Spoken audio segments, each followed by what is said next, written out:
So what you're saying is I gotta level up to play with you now, basically, because I Uh, mean, I don't know. I don't know that you got to No, you level just- up. Wait, you Play guys with me, got but higher on your fucking levels? What the yo, fuck? this dude, he said he's got 120. Yeah. Bad Ty said he I hit am never 120 gonna now. catch up to y'all. while we mortals sleep, Ty gets stronger and yeah, stronger. yeah. See that. Yeah, this dude, yo, is up there like racking up the that's points. factual. Yeah, That's man. factual. Yo, how was practice, bro? My son still sucks, but Yo, God. yo, I mean, look, listen, Oh my listen, God. listen. I didn't expect him to go out there and be the Michael Jordan of soccer. The nigga he never even had a soccer ball until it was time to do soccer. But what I enjoy the most about practice is watching him interact. Like he just the running and playfulness and that thing that we lose when we get older. You know what I'm saying? Like just that, that carefreeness that those kids have such a carefree attitude and have so much fun. And this is the time in their lives when they're allowed to do that in sports. As they progress, the coaches are going to get more tough. They're going to get more like, okay, that playing shit, stop that playing shit. We got a job to do. So like it's really fun to see the kids. I told you they got a kid on their team that I swear he comes to practice just to play with butterflies. Like he's literally always up. The ball could roll right past this dude, and he'll be like, "Oh, that's not a butterfly." Okay, like so it's awesome to see them, out there running around, having a good time and enjoying themselves. My son, though, he's very competitive. And you can see the frustration on his face, and just like he wears it, like you cannot. He gets out there. If he does not get the ball, it's huffing and puffing is coming. Like I told you, he walked off the field. Snap! The one yeah. He was like, he literally said, "I'm done with this." Damn, he's about to ask for a trade, man. Damn. I was like, no, you can't just walk off the field, son. You gotta. Done with this. He was like, I'm tired. And then my son always says the weirdest thing. He was like, I said, well, why didn't you use your super speed? He was like, because my lungs didn't have the air, so I wasn't able to activate the super speed. I'm like, wow, and you think I'm playing? He said that verbatim. Oh my God. I believe you. He said activate. He didn't say the dude said activate. Yo, I'm telling you, man. So yeah, I have fun with it. That's fucking hilarious. That's the right approach. I like it. I love it. That's because now I know you're not going to be out there fighting any parents over a 5-year-old soccer game. Right. Yeah. Is it co-ed or is it just all my child? I might. Now you heckle my child, I might be like, all right, that's it. I might do the opposite of Will. I might just be like, listen, after the game, you're gonna owe my child an apology, okay? like, let's not make this a Oscars event, okay? Well, you won't be the one out there heckling the kids, unless it's your own. Is it co-ed or is it just all boys? Nah, I saw boys. Okay. But it may be co-ed. They just may not have a girl on their team. I got you. Okay, I got you. Just because, like, when I was a kid and, like, I was that age, like, I was the only girl out there playing with all the boys. Like, I literally have so many plaques where I'm the only girl on the team. It's fucking hilarious. Like, they're throwing bows and stuff. No, like, playing with her. My mom, no, the funny part was, like, they'd be like, yeah, this is dangerous. Like, don't fucking, like, you don't want to play with her. Like, yeah, I was, dude, I'm a beast on the field. I'm not gonna lie. Like I was made to play baseball. I feel like you got the record for the most red cards in your soccer season.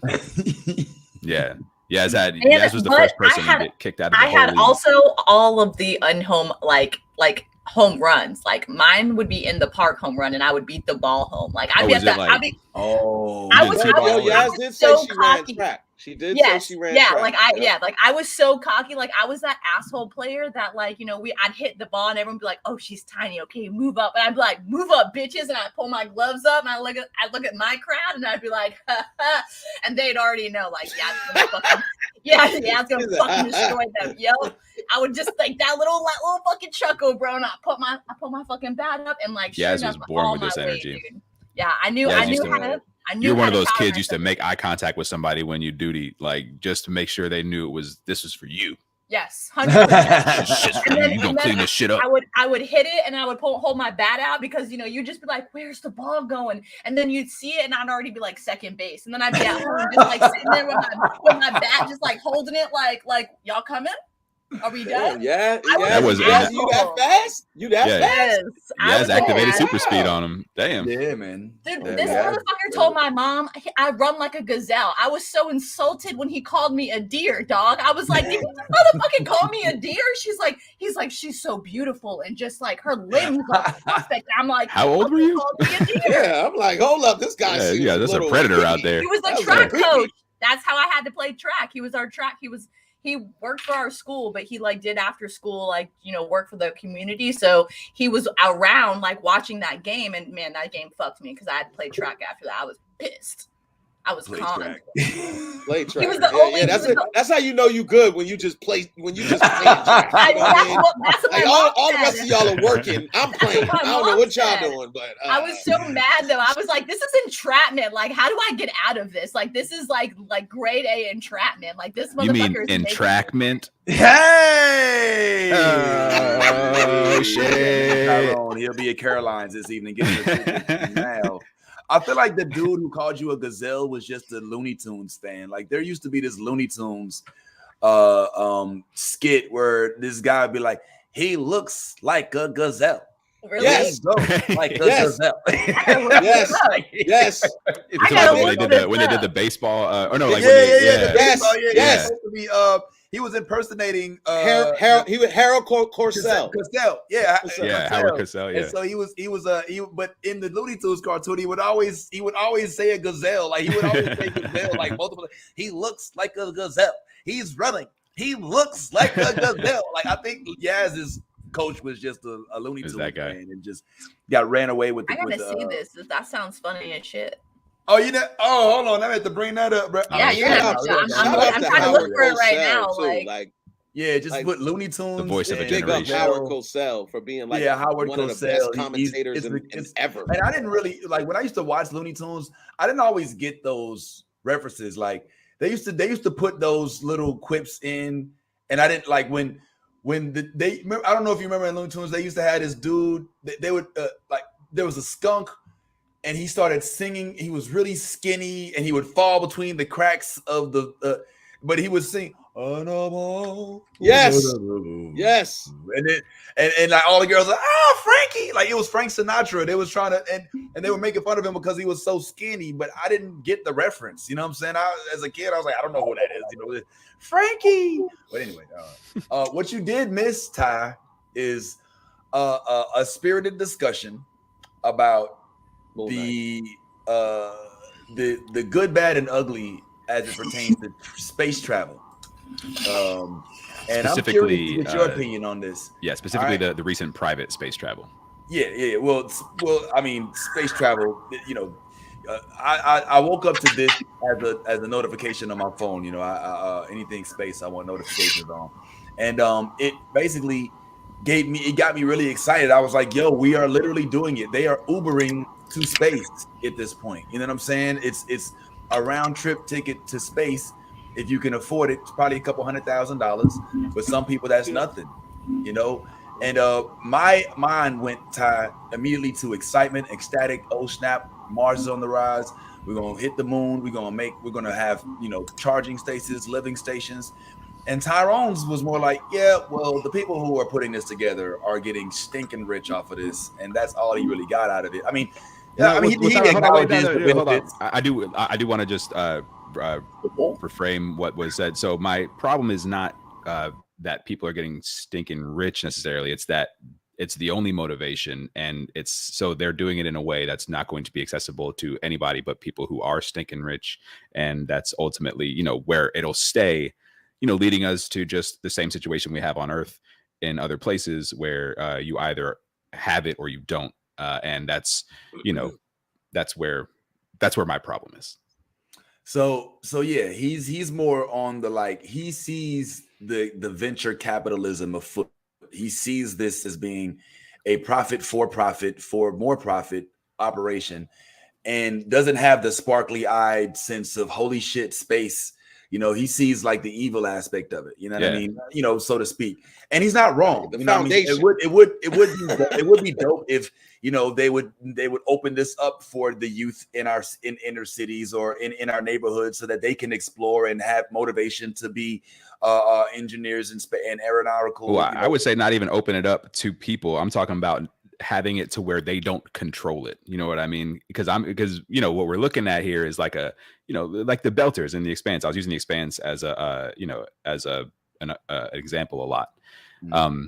You know, those are just people that are out there sending all of the resources to the rich people so they can be distributed amongst the, you know, almost as rich people and the people on Earth and stuff. Now, so it's not even a matter of like, I hope Elon Musk opens it up to people and maybe does some foundations or whatever. It's like, no, we just don't need these guys being the people who run space. Like, that's the last fucking thing we need, is to have a bunch of rich ass, self-obsessed and self-serving billionaires and ultimately like multi-billionaires that are controlling these planets. Because you don't think the first one that gets to the moon or Mars is like, hey, this is mine now. Like, I own this now. Hilarious. They'll buy we've been to the moon already. No, but I'm talking about like, but yes, we've been to the moon.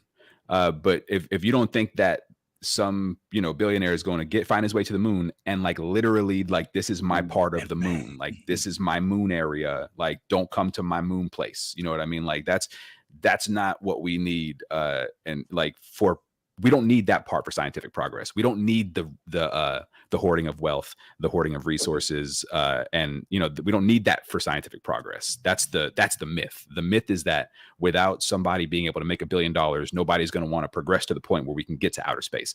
That's all bullshit. Sorry, go ahead. Well, I just want to say, first of all, I'm for government funding. Again, I was employed by NASA. One of my colleagues was in the room. We talked to him, you know what I'm saying? That also worked at NASA. So I'm for the private funding, but excuse me, the public funding.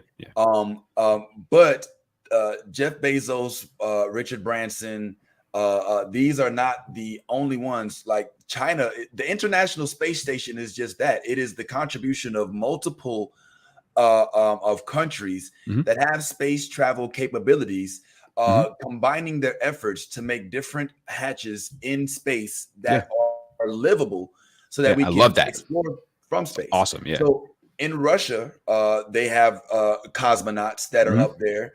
They have China, Japan, and a couple of other countries that also have space travel, but they're not all publicly funded or privately. There's not a bunch of billionaires over those.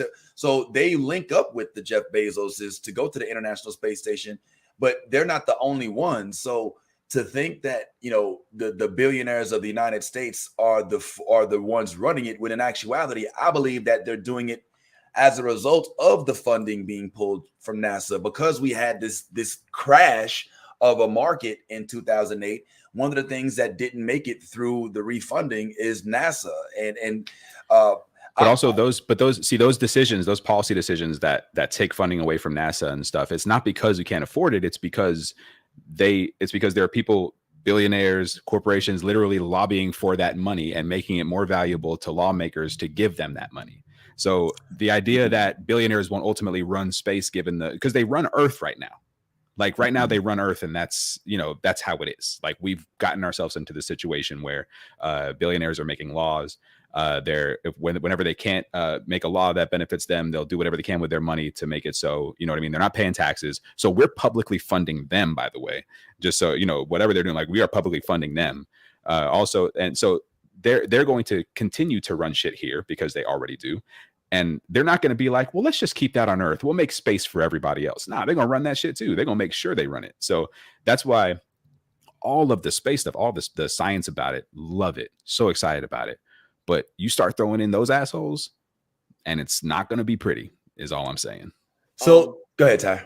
Well, there was a movie recently that came out on Netflix called Don't Look Up. And if you watch that movie, everything that you're saying, Tyrone, is kind of what basically happened in that movie. at and just for whoever hasn't seen it, I'll just give a brief synopsis. So the planet is about to be hit by a huge asteroid that's going to destroy all life on Earth. That is the premise of the movie. At some point, the government is notified, and what does the government do? Exactly what it is you're talking about, Tyrone, which is we'll get the wealthiest people in the world, the most necessary people on the world to start um a new community or a new Yeah. planet or whatever the case may be. And what we'll do is we'll focus primarily and completely on those people. Everybody else is expendable. So when I hear, that we're making advances in space, of course you get excited, but then the reality hits of who's going to space. Like what we're talking about right now, Tyrone, which is, if you can afford a 200 plus $1,000 trip, you might make it.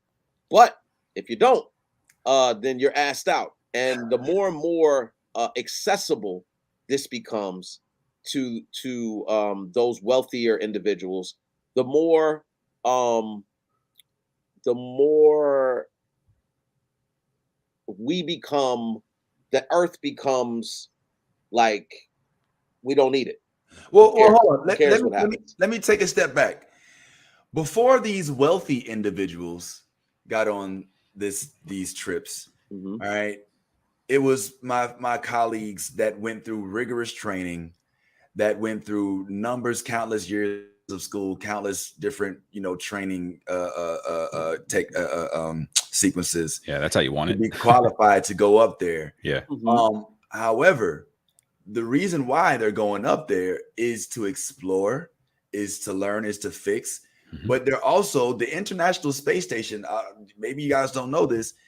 They hope that at one point in time they can have folks come up there and tour it. It's meant to be accessible to the common man. Now that hasn't happened as of yet. But as of this moment, I mean, because you can't just send a bunch of construction workers up, to fix the International Space Station. So in the meantime, if 2 or 3, 4 at this point, I think it's about a dozen folks are able to go up in space, and it ends up net worth, revenue of $1 million. That goes to it's a drop in the bucket to millionaires. For me, it doesn't do that. I will say this. Tyrone brought up a good movie, but I'm going to bring up another show that I think is a little more closer to this concept, and that's this show on Apple TV called For All Mankind. Right? I would definitely recommend it for you, Tyrone. I think that you could dig it. Okay. It's about the moon, and it's in space and about astronauts and the whole process of going to the moon, and it's in a world where, and I can spoil this because it's literally like the first 5 minutes. This is what happens. It's the whole premise of the show. Yeah. The United States is not the first to land on the moon. It ends up being Russia, right?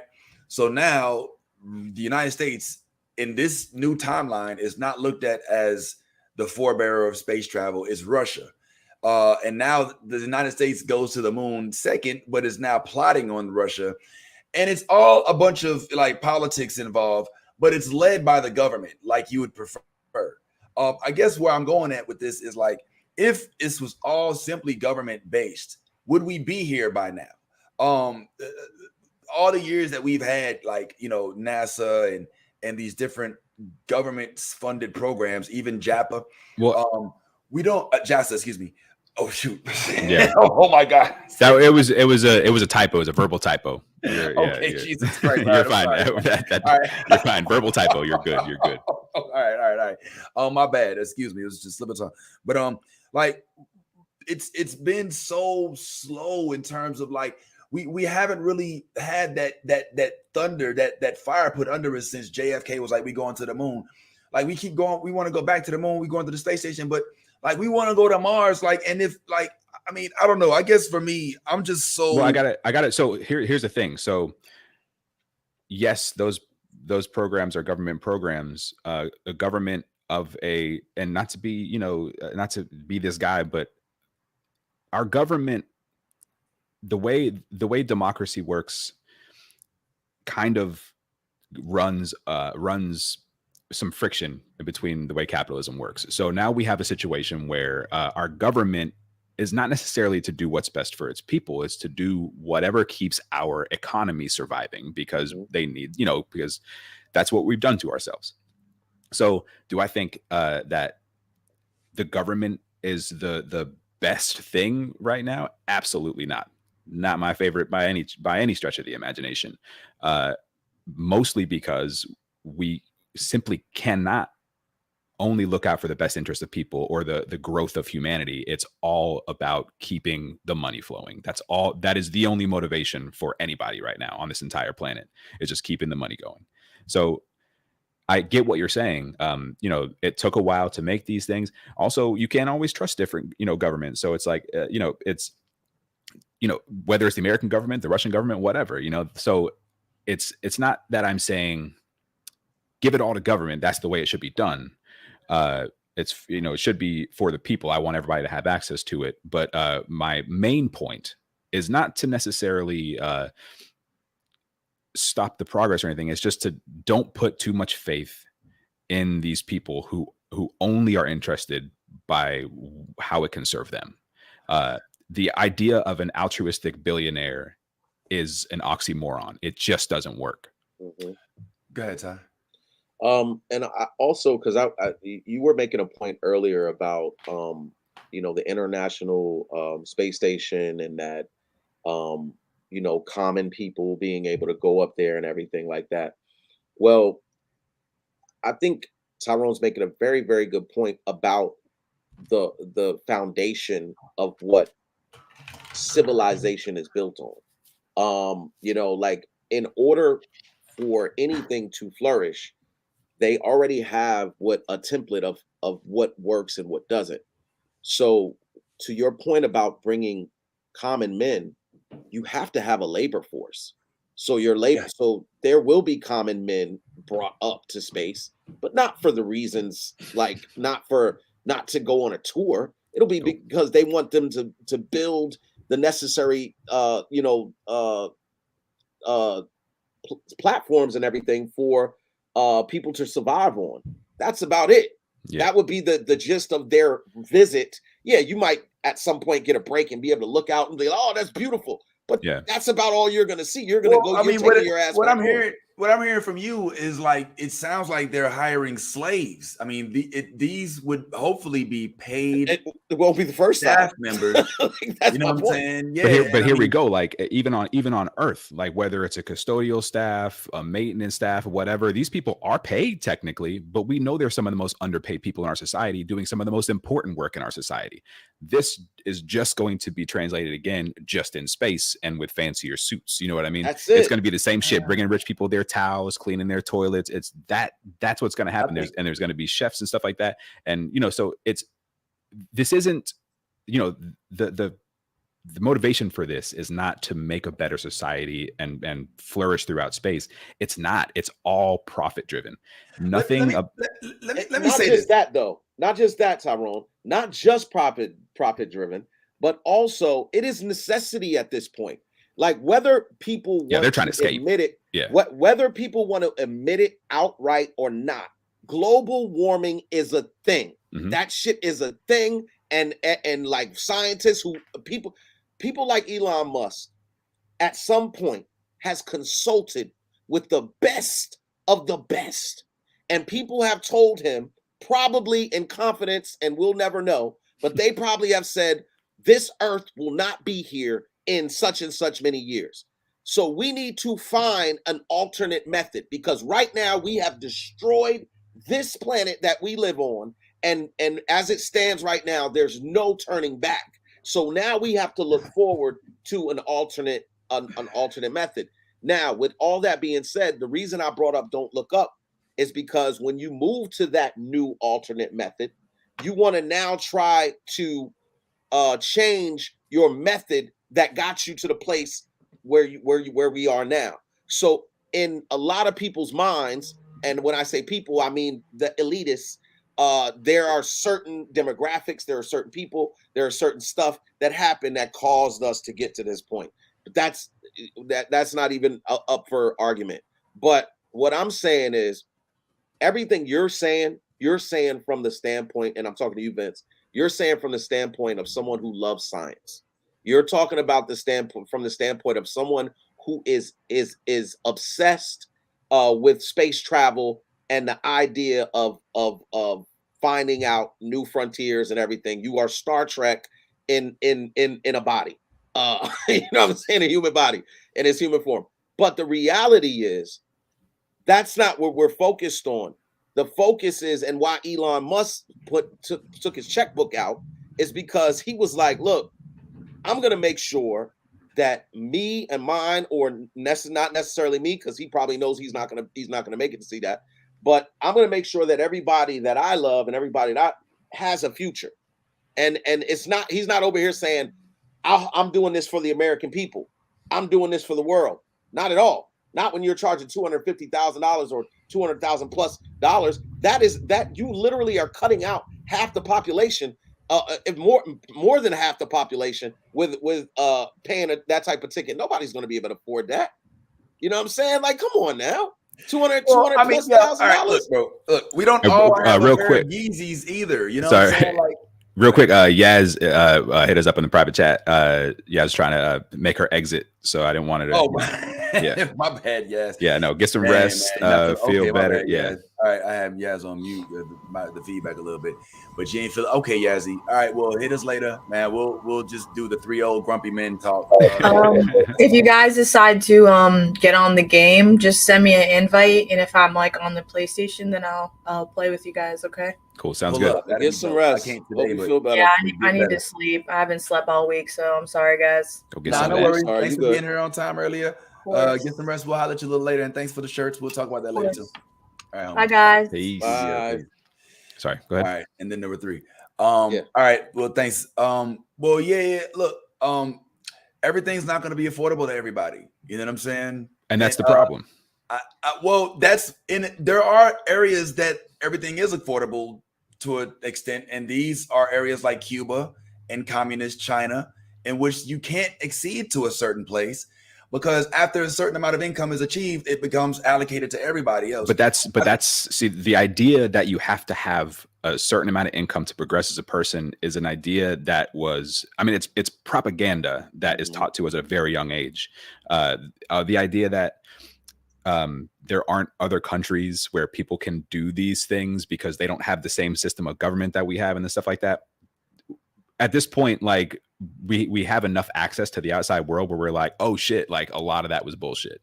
Because there are other countries that you can look around and you're like, damn, they're kind of killing this civilization thing. They're kind of killing this society thing. You can see it in their public transportation, in the way they take care of their people, in the way they don't have the type of rampant homelessness that we have, you know, that kind of thing. And it's not, oftentimes it's not under the thumb of some authoritarian dictatorship government. Like they're actually out there, like, living pretty good lives and not dealing with a lot of the problems that we deal with here that are symptoms of this very rugged, hyper-capitalistic world where it's just like, hey, in order for me to have what I have, some people just can't have it. And that's the system that we can't bring into space. Well, I don't know if I agree. I think that we're learning our different philosophies in terms of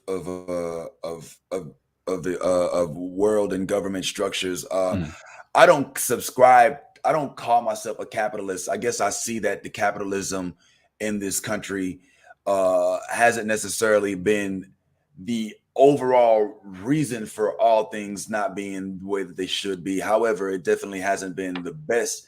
But the one thing I can say is that it's hard for me because I've become successful in the capitalist society. I'm curious as to whether or not I've been able to have been successful in another society. I also know that I've visited some of these areas that a lot of folks like to spotlight. One of the places that is been described as one of the most pleasant, best place to live on earth is Switzerland, right? Switzerland has this government that's ever so giving. They have very, very low crime, very low homelessness, very high, good paying jobs, health care free, family food, first, all family that first good type stuff, shit. 4-day work weeks, you know what I'm saying? They're doing things well over there. But if you go to Switzerland, you will bump into somebody who will be like, fuck this fucking like they hate the like Yeah, of even with course. all of the good shit that we're like we should be like them, you will always be able to find a group of folks who's like, yes, but this, that, the third. So I just think that there's always going to be like a tug of war when it comes to like the light, the benevolence, the evil, when in any structure. But I think that one thing that I'm starting to kind of be maybe not maybe held in low regard for is the fact that I do believe in a merit-based system. I do believe you work hard, you get your earnings, you deserve it. I don't think that rewarding. I don't think that it should be so that if you can't or don't, then you don't deserve the basic elements of life that should make you happy. But also, okay, can I address that point? Because Elon Musk, Jeff Bezos, these guys, they didn't come up in a merit-based system. They weren't like the best people with the best knowledge. They had access to money. Well, What let me made stop you right them there real quick, because if I make it, then my kids will be those people. You know what I'm saying? And so, like, it's a never-ending cycle. Like, are they going to be demonized because they're living off daddy's money? You know what I'm saying? Like, I know, get it. that's it. But the thing is, it's not a demonization because you have the money. It's a demonization because you have the money and you're like, these resources are now mine. Yeah. I'm going to exploit these people. Elon Musk bought Tesla. He didn't invent that shit. He bought that shit. Okay. You know what I mean? Like this isn't money. Having money is bad. It's hoarding resources and hoarding wealth is bad. You know what I mean? That's where I'm coming from. So I don't want to. So you can get really deep with that. Like if we're talking, like I would love for money not to be a thing because it puts people at a disadvantage because the more you have, the more you have, the more you don't, blah, blah. I would love for that to be the case. That's a utopian, fantasy. You know what I mean? It's not even like something I could argue. So in the context of reality, it doesn't have to be this way. It doesn't have to be the way where, we got to look at these dudes doing this kind of stuff. And also at the same time, we got to like step over homeless people on the street. And, like you got to make a nonprofit to help feed people in your community who can't be fed, those kinds of things. While we have, sports teams getting hundreds of millions of dollars from cities for upgrading their facilities and, all these kinds of things like it. That's what I'm saying is like the money part of it, the wealth hoarding part of it, the where the money goes. Like, we talked about earlier, you made the point about, this kind of money being able to fund progress. Well, I don't know. And I want to pose a question to you because I genuinely don't know the answer, but I don't know what new technology has come out of the most recent, private space flights that, would be progressive enough to really, kind of be like, okay, I guess we could take some of this wealth hoarding because we got X, Y, Z out of it, which is something I would never believe anyway, but just, for the sake of argument. Okay. Well, it's a good question. And I would say that it doesn't happen overnight. But one of the things that we are looking into now as a result of the most recent space travels is ways to actually fly between the stratosphere and the airspace without having to have a boosted fuel. Like, I don't know if you noticed, but these aren't rocket ships. You know what I'm saying? Not all of them. The blue, Jeff Bezos is rocket powered, but Richard Branson flew to space. You know what I'm saying? Like he didn't even use. Well, it was, and when we say space, the definition, because if I'm not mistaken, they're in the they're like to the edge of the atmosphere. Right. So, which essentially just turns into a vanity project because what are we getting out of that technologically and progressively? You know what I mean? Because they're using existing ideas and existing technology to essentially just accomplish something just privately for themselves without any kind of, anybody else. The thing that I think that is a little, frankly, is a little, I call it the Soldier Boy effect. I did it first. I was the first one to fly a plane to the edge of the atmosphere. Soldier Boy. Well, I think what's a little hard for me it was a little difficult for me is like if you take these options off the table, we have zero space travel. I mean, Well, and like that's and I get you, but what I'm trying to do is separate. I'm trying to tell you that space travel can endure and probably even thrive better without these people. If we had money, if we had public money instead of all of our public money going to them to keep their little shit going, if it was going back to NASA, this would be better. Like our situation would be so much better. So the only reason it seems like they're the ones keeping it alive is because they've made it that way. Go ahead. I'm sorry. Go ahead. Oh no, that's I don't need to sit there and beat that same point to death. You get it. I was just gonna say, hopefully I've made it clear that I'm not here to say, look, billionaires do it better. I'm just here saying, God damn it, get a motherfucker in space. Here's where we are. But when Obama was in office, we had to take the NASA funding away. That sucked. It hurt. I would argue that we didn't have to, but they did because it was easy to say whatever space, whatever. But they're still giving billions, hundreds of billions of dollars to corporations and rich people and stuff like that. So you see what I'm saying here? It's like, agree. Yeah, it's not that we're in this situation because of them. Where it seems like we can't progress any further. Progression has seemed to be stalled. That's not a good thing. And the ideas that they're coming up with, the idea of having a capsule that you can reuse and blah, blah, blah. That's not because it's the most efficient and quickest way to get us into space. It's because it's the cheapest way to get us into space. It's the most cost efficient. It's the least cost prohibitive. That's what they're looking for. It's not to do with what is the best science here. What is the best thing to move us forward scientifically? Let me interject. All right. Can you still hear me? Because my mic. Yeah, I got you. Underneath, let's admit that the notion of billionaires, quote unquote, running space is not thrilling and is not good. And let's just all agree on that point. So it's one that we, can accept as canon, so to speak. At that point. That's a nice way to put it. But here's what's not being seen. All right. And here's what, whether it's meritful or not is something that I think is worth noting. Behind that billionaire, somewhere in a laboratory, in a facility somewhere, is a paid engineer, is a group of paid scientists that are going to work for either the government or for Virgin, right, or for Amazon. They're going to work for whoever is providing the money. They don't give a fuck if it's goddamn it Prince of Persia or goddamn NASA. And they just want to make their dream of space travel or whatever these machines that they've been working on a reality. Right. They accept funding now at the behest of the angry mob outside shouting in the Fed of the government, and now they're demonized because they're taking government money. All right, the government says, all right, we're not giving you all that money anymore. Okay, now they're going to take Jeff Bezos' money.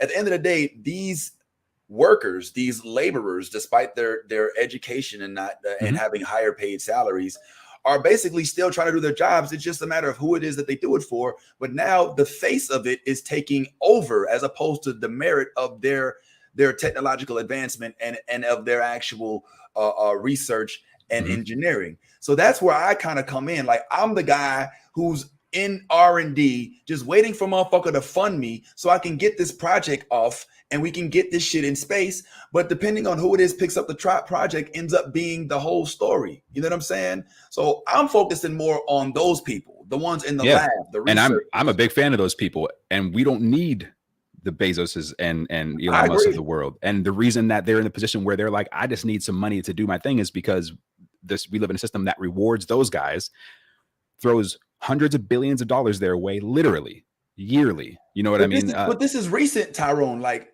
it's only up into the last few decades that has even been a reality. Before that, it was government. It was JFK. It was Ronald Reagan. If we have to choose between the two, which if we have to choose between these two options that we have, our current government or the billionaire system, I'm going to go current government just because it's the lesser of two evils. And ultimately, you still, as people, we still do have a little bit of a say in what our government does. And so, do I want NASA making these decisions? Yeah, a little bit. Yeah. Do I want NASA making these decisions rather than a couple billionaires? Absolutely. I'm Right. so on board with that. If we could take, honestly, if you were like, hey, all right, well, hypothetically, what if we just took like X amount of dollars from these billionaires and just gave it to NASA? I'm like, fuck yes. do Yes. it. And I'll come over there and I'll, I'll be security. You know what I mean? I'll roll the truck up to the house and I'll be security for you. We can take that money. You know what I mean? Like it's, so they're making themselves necessary only because they have the money to buy the people to make the shit. You know what I mean? They serve no purpose other than that, other than just being somebody to pass and collect money. That's it. Well, the point that I was underlying making is just that whereas your focus was immediately, oh shit, billionaires, bad. My focus was just, holy shit, engineers, we did it. You know what I'm saying? Like, oh shit, but also like somewhere else. Yes, and that's why I was like, but what? That's another thing, because of the cost prohibitiveness of like real progress. We're just doing stuff that's already been done so far. You know what I mean? It's just being done with a little bit cooler looking ships and just in a way that only benefits a few people. Oh no, we have not had a casual civilian visit the International Space Station. Right, but I mean, but what does that do for scientific progress? It means that untrained individuals who have not undergone months upon months of astronaut training can now go into space in secure suits and not have to worry about pushing the wrong button, doing but some dumb shit. If NASA wanted to do that, they could have done that. And if they wanted to put like didn't. I'm sure because they were like, why would we do this? It doesn't help us at all with anything. Let me say this. I'm not applauding the billionaires for making this happen. I'm applauding the fact that it happened. And I'm sorry that it happened at the hand of billionaires. I would have preferred it be at NASA, as a former employee. But all I saw was the progress. And I see the behind the scenes aspects of the progress. You're not going to wear the same thing as an astronaut as a civilian. You're not going to be in the same. There has to be a completely different. This is what I'm seeing behind it. In a vessel that is commandeered by passengers that are not equipped with the capability of piloting the ship. You have to engineer that. You have to manufacture it. You have to put together a space of which somebody is not responsible for doing anything but sitting there and looking out the window. And that to me is even though it's at the hands of these billionaires, to me it's exciting because it means that now we're going to be making room for potentially you and me years down the line. Just hitting a ride to space. And that's all I was excited about. So I get you. And I 100% get you. But you see this time? You see this time? Yeah. No, but the history of space travel, it's like they sent the teachers up there and stuff. Yeah, they trained them and everything. But I mean, like it's not something that hasn't happened before. It's just that it's happening in a way that is like, ooh, if I have enough money, I can do this. That's the first time. That's the only real new shit that's happened so far. Is that like if you have money, you now have access to it. So again, I as an astronomy and a space nerd, I love to see new shit happening. And I even look at these little space capsules and like the way they're looking inside, and I'm like, okay, that looks pretty cool because it looks like there's that part in me for sure. But when I look at these things and I look at what the future looks like, if we keep down this road, it's not a good future. It's not one where we're going to enjoy what's happening. You know what I mean? Get richer, the rich will get richer, and like I said, when that finally does occur, and we completely are enveloped in space travel and now going to other planets and everything like that, the Earth becomes obsolete. I mean, it pretty much already is. I mean, it's getting to the point where it's not going to be habitable. Well, no, it's not obsolete yet because we don't have another home. You know what I mean? So until you don't make it obsolete before you find a new crib. Otherwise, you'll wind up on the streets. And in this case, you'd be in space, the necromancer floating around, right? Floating around, frozen. I think one of the biggest things that we need to address and need to focus on is the importance of why NASA stopped and why Jeff Bezos started. Because NASA, under its development, and Vince, since you worked there and you probably know the history of them and everything, they were initially put together to explore space and find out, if we were alone and all of those other things, all of the things that come along with space travel. if we are to believe that the government released this footage and telling us aliens are real, if we are to believe this, then that means NASA got answers to the biggest questions that we had, which was, are we alone in the universe? So once that was addressed, it was more about focusing on the problems here on this planet. When the problems when the problems on the planet exceeded our control, then someone took the initiative to say, you know what, things aren't looking good over here, and we fucked up. We need to find another spot. Like, that's just smart business. If I'm hustling in a trap house and it's hot over here, I need to get up out of here and find another trap to hustle in, or I'm gonna get knocked off. It's the same situation where we know the heat, the pressure's on us. We know they coming. You dig? And I'm not talking about the aliens. I'm not talking about aliens. I'm talking about the inevitable destruction of the world is coming at some point. You know what I'm saying? So with all that being said, it's smart for Jeff Bezos to make a move in that direction, because what you were saying earlier about for all mankind, about how, and what you were saying, Tyrone, about how the first person that gets to the moon is going to be like, all right, like these 40 acres belong to me. You know what I'm saying? Like, I got my lawyer here. We're doing up the I'm dead ass. Yeah, like, I'm not even joking. As like, long as they can get weapons up there. As long as they can get weapons up there, that's how it's going to be. That's the same. Listen, it's the same exact shit that they did to this Christopher Columbus, American Vespucci, whoever decided that they found America. What did they do? They found a place, stuck a flag in the ground, and claimed it for their own. It's the same shit that's going to happen when they get to space. Whoever gets there first. Now, Jeff Bezos is over here competing with who? Who's he competing with? Richard Branson is the only other person that I know that's out there. You would think that Bill Gates would be jumping in this fray, but I haven't heard anything about him jumping in the fray. But right now, Jeff Bezos is trying to be the first. He wants to pull up and stick my flag in the ground and claim this for this is Jeff Bezos' land.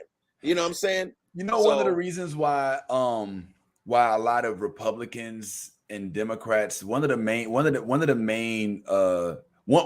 very idealistic divide is the notion of the trickle down, right? The trickle down economics being something that works.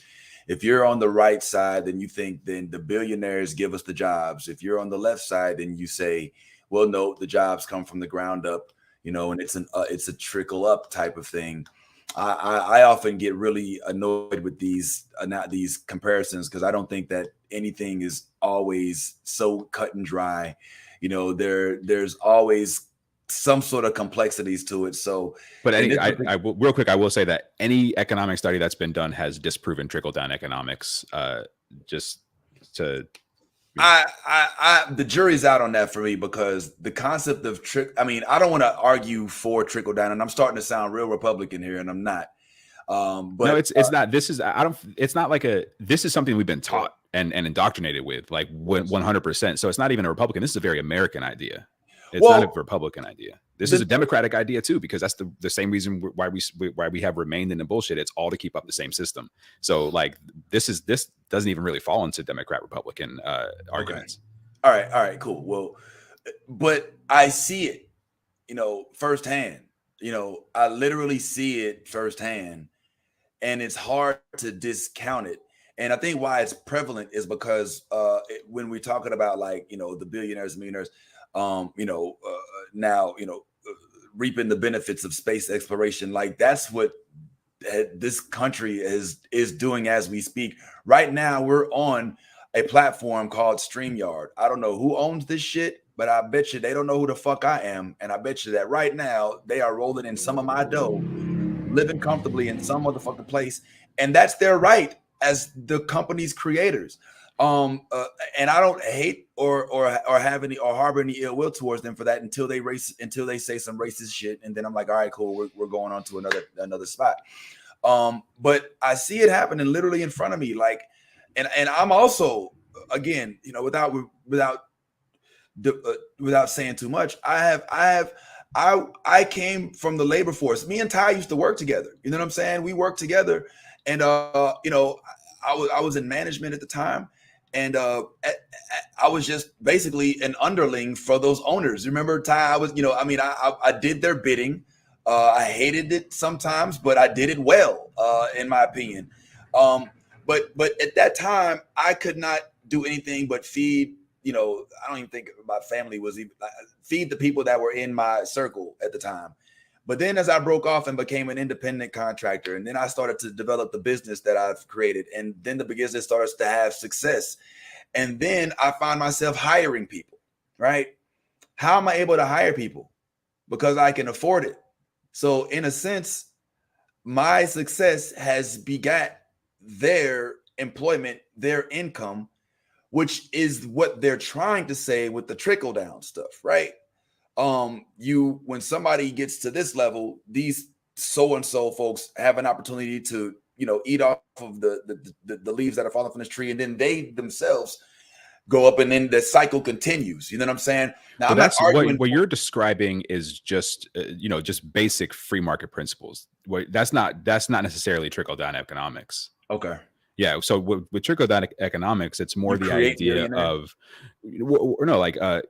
where we talk about where does tax money go, who's paying taxes, stuff like that. It's if we give tax breaks to corporations, if we give tax breaks to the rich, that money falls down to the poor. Yeah, that's a completely different. Okay, all right. Yeah. I thought that trickle down went like, if you become successful, then you can employ. No, that's just basic capitalism, which I still have a problem with just ideologically. But in this current system, that's the bare bones skeleton way it should work. And with your StreamYard example, it's exactly how StreamYard provides as a service that we find valuable. So we give them money, we use their service, and they keep it up. Like that's just basic, free market. Yeah. Okay. So trickle down is more the catering to the people who have higher income because they're perceived as the forebearers of employment. Right. It was a way to make giving corporations, giving rich people money and making it sound palatable to the rest of us, so we could be like, this is cool. I 100% believe that people who earn more should pay more, or at least a fair share. Like, that people that have more should help those who don't get more. Right. And because because you have a mindset of wanting to take care of the people around you, the people in your community, the people in your country and stuff. It's a great thing, and that's something that they're not thinking about when they're doing their little state, like, and just scientifically, like if Jeff Bezos, Elon Musk, if y'all want to impress me, like start researching like portable fusion fuel that's that's applicable. Like that's some real space travel shit. Start doing some black hole research so we could figure out this potential wormhole situation. Start studying antimatter. Like do some shit that's really gonna take us to the next level. Right now you just playing fucking spaceships and not even in real space. And that I think and I guess why I was saying this is one of the things that broached this conversation is one of the reasons why the Republicans, like, I remember, I'll never forget this, and we're spitballing here. We're just we're having fun. Yeah. But I'll never forget, like, I think I was the most politically active during the Obama era. I even got Ty. Me and Ty went downtown and registered voters. Like we was at the Democratic National Convention when he spoke. We were about like this close. Yeah. Almost like this close to Obama. I reached out, I almost touched him. Yeah. We saw Obama when he was Senator Obama. Yeah. And me and Ty went down and we was registering voters. Like, bro, I do this. I've taken a media break since last fall. Yeah. But what I remember, I'm bringing this up because I remember this spat between Obama and this guy named Joe the Plumber. Right. Oh yeah, I remember Joe the Plumber. The spat was over the raising of income, the raising of taxes on people who earned over $250,000 a year. Mm-hmm. And Joe the Plumber was like, "Look, I don't earn that much, but that's fucked up because I don't want you to tax me more if I make more." And Obama's like, "Well, no, when you have a little more, there's somebody who makes 50,000 who's, come on, man, like, let's balance this out." Yeah. But my point is that Joe the plumber was arguing for people that made way more money than him. Exactly. Because he envisioned himself as those people. He's like, I may not be there now, Yeah. but I will be. But that wasn't an idea that he made up in his head. Oh no, that Yeah. was pushed to him through the media. You know what I'm saying? That's definitely propaganda. So it's not like, come on, I get it. I know that was Bill O'Reilly speaking through his spirit. But the point that I was making is sometimes that happens. You kind of learn to identify as people that you see out in the public. And when I'm not saying that I look up to or want to be Jeff Bezos, Richard Branson, all these people, but I could identify as a millionaire or billionaire very easily. So, without saying too much. Well, congratulations. Thank you. But so I guess when I hear you say the things you say about Bezos and them, I get concerned. Like if I had that same that same wealth, what would I do? What would I have to do to avoid that stigma of being only, because I'm a legit space nerd. Like I would want to put together projects that would help us go to space. But my insecurity, even though I wouldn't let folks know it, out front would be like, I don't give a fuck what you think. But in my head, I'd be like, yo, why do people hate me for doing this shit? You know what I'm saying? Like, all I want to do is go to fucking Mars. Well, I would say do the right thing, help. And if you're going to, if you're like, this is what I want to do with my billions, I want to make it so humans will not be bound to this earth and we can go and move on. But then hopefully you are collaborating with the best minds in the world when it comes to space travel. Also society, government, like you're really, really trying to build something instead of just being like, hey, y'all, look at me up in space. What up? You know what I mean? Like if that's your goal, then yeah, I'm like, Vince is being an asshole with his money. Vince would definitely do that. Vince would I'll definitely be in space, like, yo, look at me. Yeah, but the thing, Ty, is I would do that, but I would also employ folks in Nairobi. I would also try to provide facilities and make it beneficial for people in St. Louis, back in U City, or in or not necessarily. It doesn't always have to be some poor Black community, even though that would be my preference. But I would try to make it so that it is beneficial to the masses. But at the same time, it would be hard to break that stigma of being the guy who's taking a selfie. If that's all you see in the end is that picture of me taking a selfie, you don't see the efforts that I've made behind closed doors to try to help villages and communities in which it has. I guess the thing is, if you're talking about the behind the scenes help, maybe implying that there's some stuff Bezos and Musk are doing behind the scenes to really. That was what I was doing. That was what I was okay. doing. All right. I'm talking about me specifically. Well, that's good. See, like, and that's the thing. Like, if you're, but I feel like if you have the resources of a billionaire and you're really actively trying to do something to help your community, there is no behind the scenes. You're making changes on such a big level that you can't possibly hide it from anybody. You're, all of a sudden people in your city can eat. What? All of a sudden, there's nobody sleeping on the streets. Like that's the kind of world changing shit that billionaires could be doing that they decide not to do. So if you're making those kinds of changes, people are seeing it. There is no behind the scenes. So I'm not sitting here like, yo, fuck Vince in space because, he's up there wasting his money. No, I'm like, look at all the good that he has done, helping to feed people, helping to put shelter over their head, that kind of stuff. So go ahead and take your selfie in space, because you used your considerable wealth, your considerable resources to actually help people.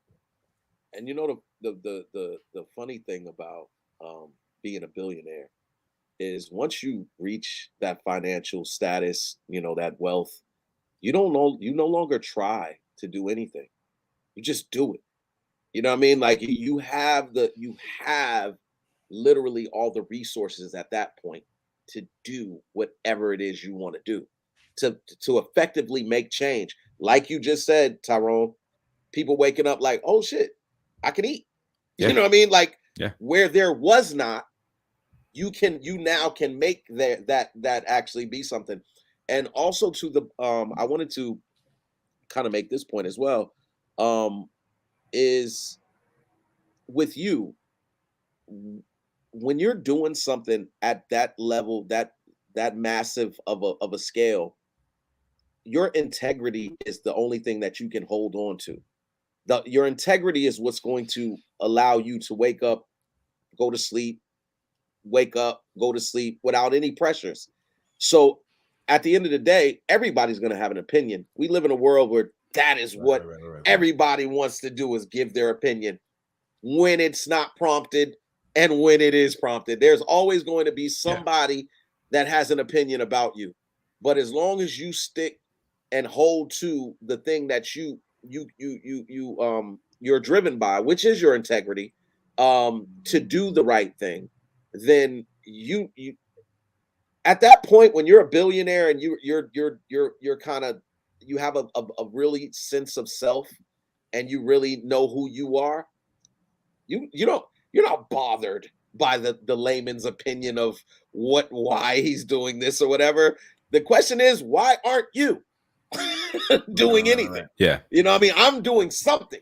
And also, as an example of like how this isn't working right now, is it was like last week, a couple weeks ago, Elon Musk spent something around $8 billion to become the top shareholder of Twitter, just so he could fucking run Twitter. You know what I mean? Basically, so he can control Twitter. Right. Yeah. That's some asshole billionaire shit to do. You know, that $8 billion.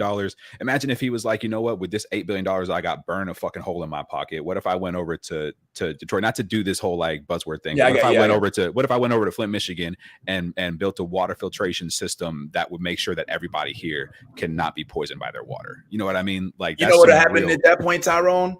They would say Jeff Bezos is trying to kill the people in Flint. Or he would say like, yo, what is he? He's trying to capitalize on the Flint folks. Like the stigma itself has already become bigger than what. I mean, that goes to what Ty was saying. Because if he's sitting there, you can't deny if he's sitting there, if Flint has poison water, right? Elon Musk shows up, you know, helps them with their situation with his billions and billions of dollars, and then all of a sudden, Flint no longer has poison water. You can't deny that shit. You can't, like, you're going to have conspiracy theorists. Cause I mean, like you said earlier, Kyrie Irving thinks the earth is flat. You're always going to have idiots. Like there's always going to be idiots. Yes. Flat earthers, you are idiots. So yes, like you're always going to have that shit. But those of us who live in the real world, the majority of us will be like, damn, like he used that money and he went and he fixed something. Fucking good for him. Like maybe, and you know, he's still a billionaire. So also like, you know, I hope he keeps doing it. Like, I hope he doesn't, you know, keep on doing dumb shit like buying Twitter or whatever. But like, if you know, if he's making these moves, like you, at some point you can't deny it. Like the change that these people could actually accomplish is so large that it would completely fly in the face of their stigma. It could go, yeah, you're gonna absolutely get those people. No, it would like so it this. What's up, Jay? That's why I'm so passionate about these ideas, and it's because there's so much that can be done very, very easily and very quickly because of the money these people have. And every day they wake up and they choose to just let things be. And I see. And even more to that, real quick, Vince. Even more to that, if you're doing something like that, like if Jeff Bezos was to go do something like that in Detroit and Flint, and your whole thing is, I'm doing this because it needs to be done. That's the type of mindset that you have to have. You're not doing this for an attaboy, right? You're not doing this for a pat on the back. You like it, like if you're doing anything like that for a pat on the back, it's not genuine. It's not going to resonate the right way. So you are going to get a whole lot of people that are going to be like, yo, something seems fishy about this shit. You know what I'm saying? But if you're just doing it with a genuine sense of, yo, those I see them and they need help and I'm helping them, boom. And even a little bit further, if you don't want to be the face of it, there's already a black man that created a filtration system for the in Flint. Mm-hmm. Go invest in his company. Yeah. Go invest in him and let him do it. And then guess what? You don't say shit. And then he goes and he tells everybody, if it wasn't for Jeff Bezos, I would have never been able to do this. And they like, oh, word? Jeff did that? Jeff didn't even say he did it.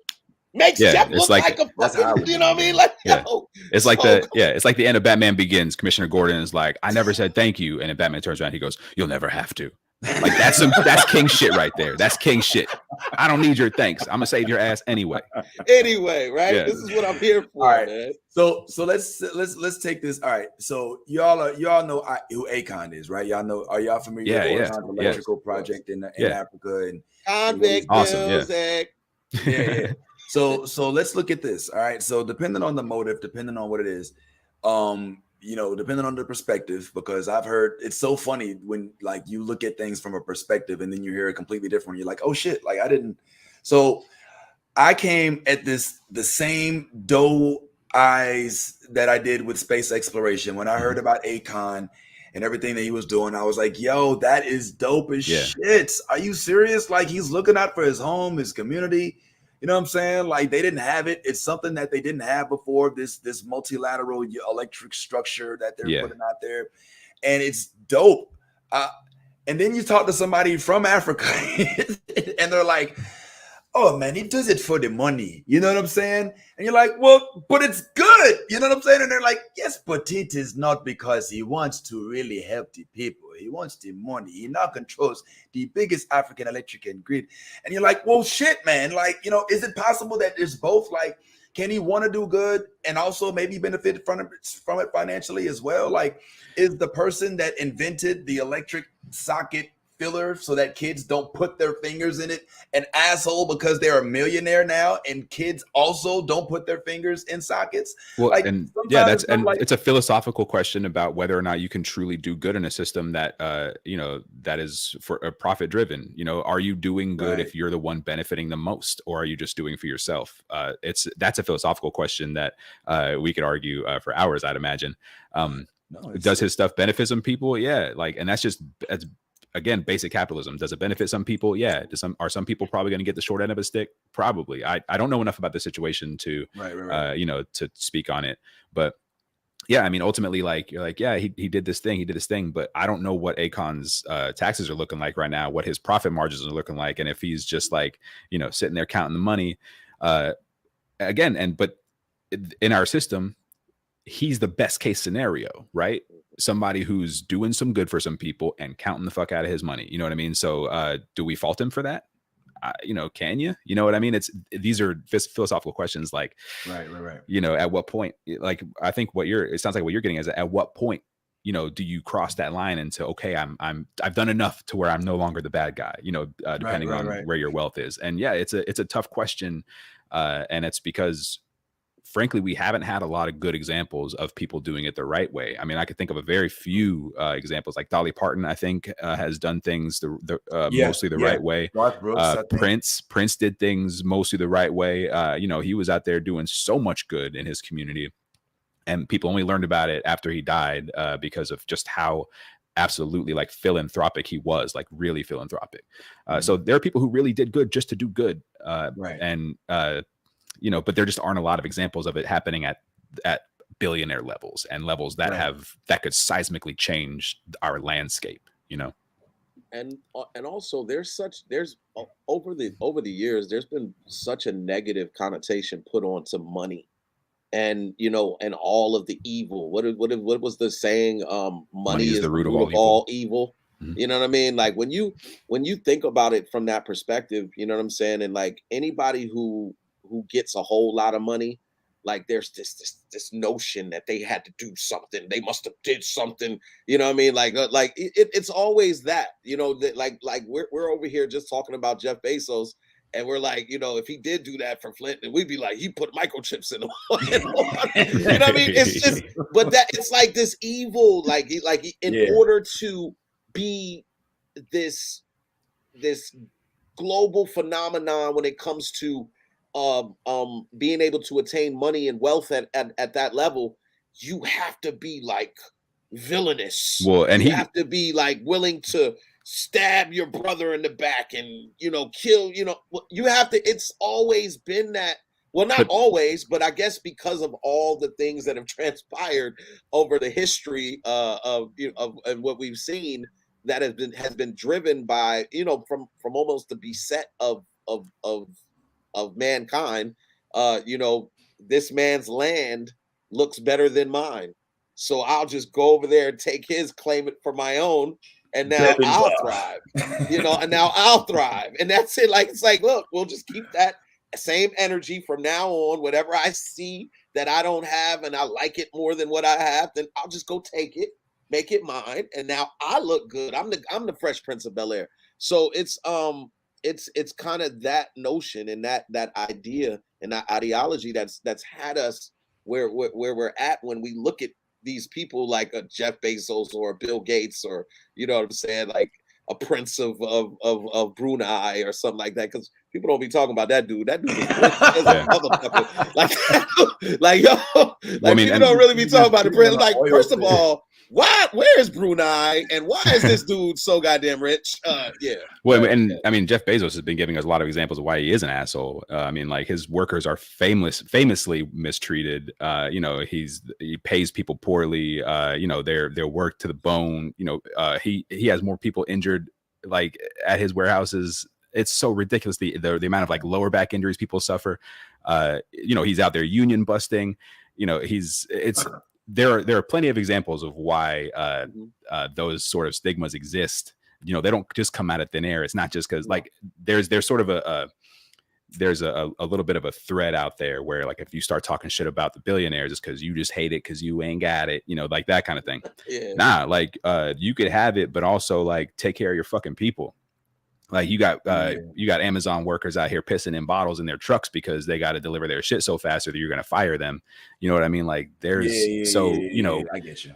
So it comes from actual examples of like this person exploiting these people and them only getting the short end of those sticks. It's not like those Amazon drivers are like, yeah, if I piss in this bottle, I'm about to make $1 million. Nah, they're doing that shit for $17 an hour or whatever the fuck, you know? You know, this whole time I've been playing in my head a remixed version since Ty started talking of Black Panther, the movie, right?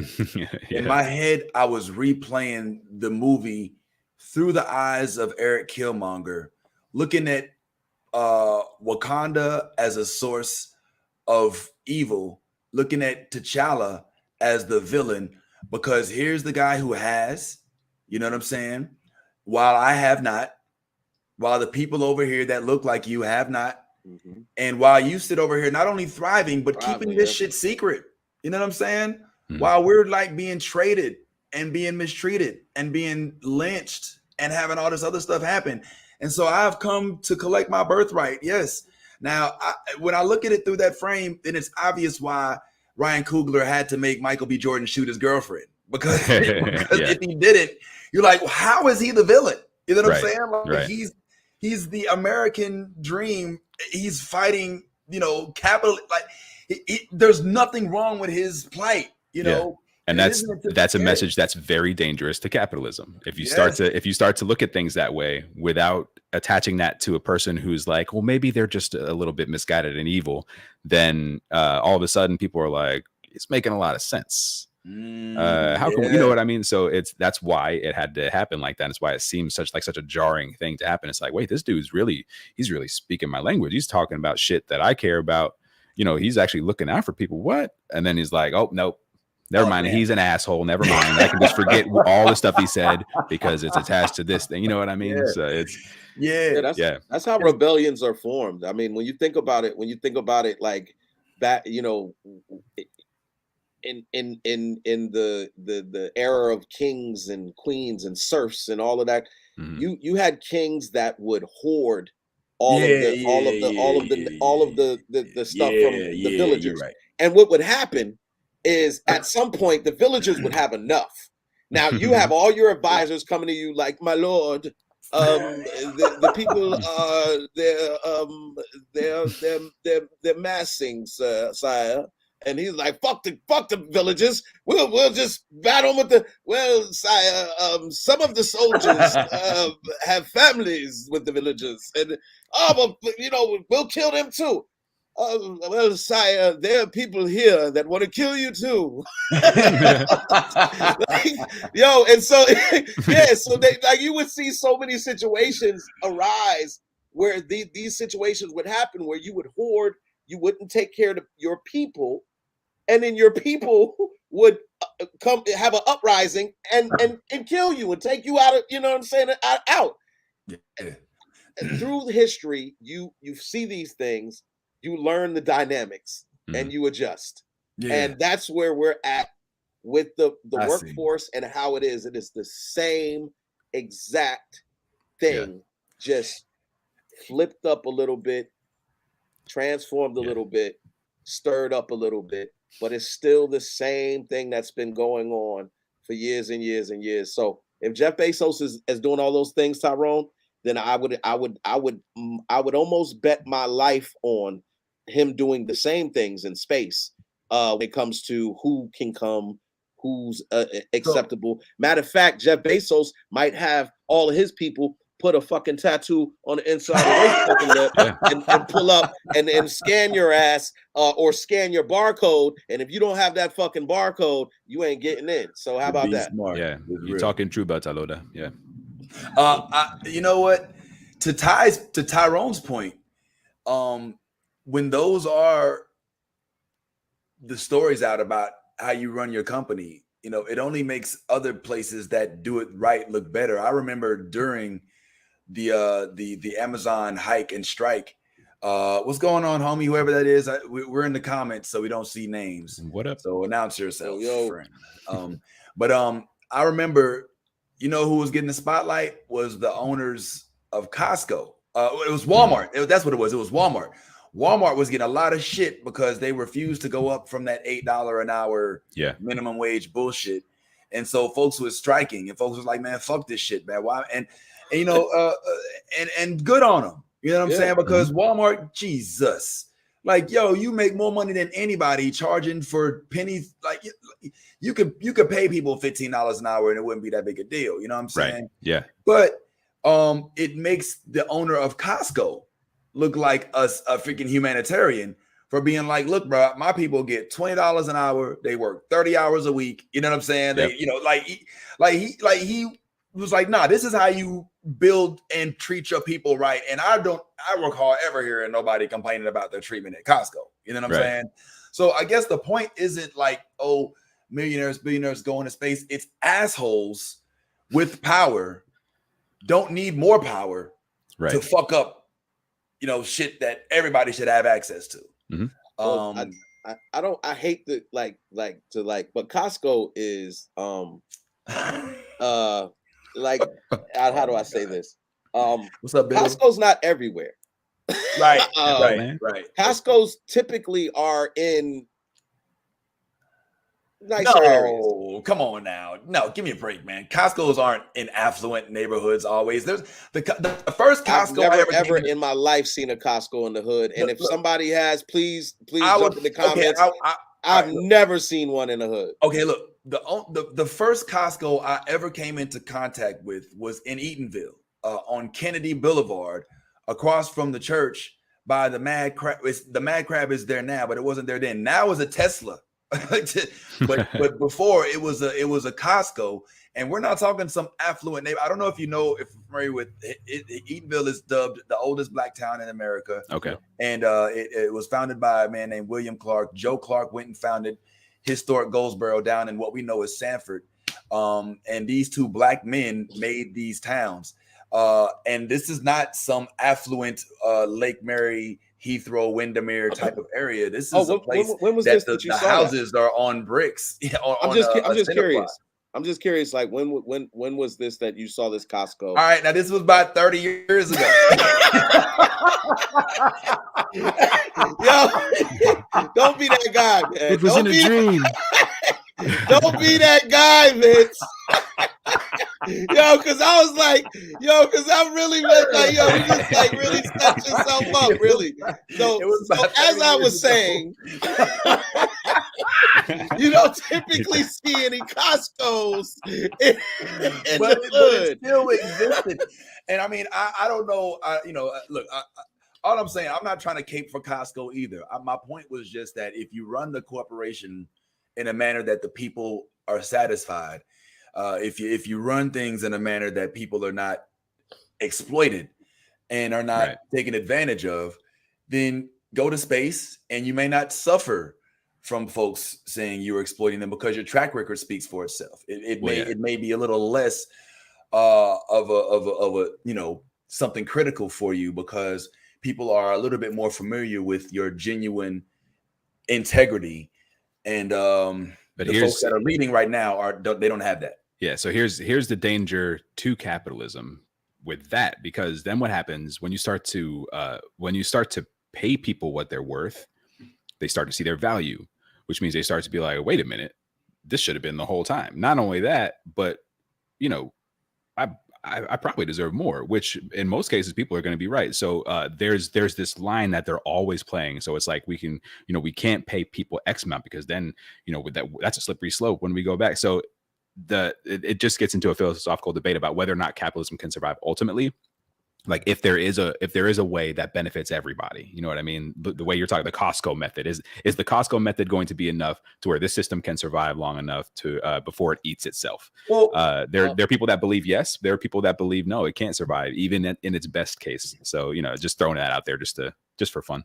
Well, inflation is real, and it kind of is a parallel when it comes to pay raises. So now that if you haven't noticed, ever since the rate of pay has been increased, everything else has been increased as well. Like everything, like you that same $2.99 combo you used to get at McDonald's is now $6.99, $7.99, $8.99, $9.99. So it will continue to rise as long as the pay rises, and that is the way that capitalistic. I do want to stop you there because pay has not rised commensurate with cost. It just hasn't. Pay has been very, very slowly lagging behind it, and in most cases has been stalled for nearly 2 decades. We're just not getting to a point where people are, where people are loud enough to where you're starting to see companies have to react.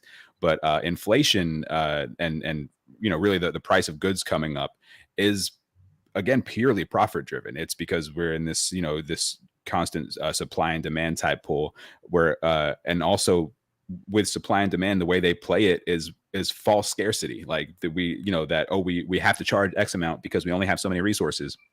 That's something that's created by our system. So these kinds of things are all part of the structure of capitalism. Like we have to continue, like we're like, yeah, prices are going to go up, so we got to work harder, we got to get our raises, that kind of thing. But it's like, nah, there are people benefiting from the rising cost of XYZ. There's always somebody benefiting from these things. It's because that's the way the system is designed. Well, I think we both agree. I think agree. I think what you just said is basically the same thing that I was saying, because they fall under the same umbrella. And you're right as far as the disparity between the pay raise and the inflation. But what I was saying was they kind of coexist. They even though there's still a disparity, every time the rate of pay goes up, that disparity just goes up as well. So it just continues to climb. So right now, like I said, when you go out and you go to McDonald's and try to get that same combo. Like I remember they had a $1 menu, not no more.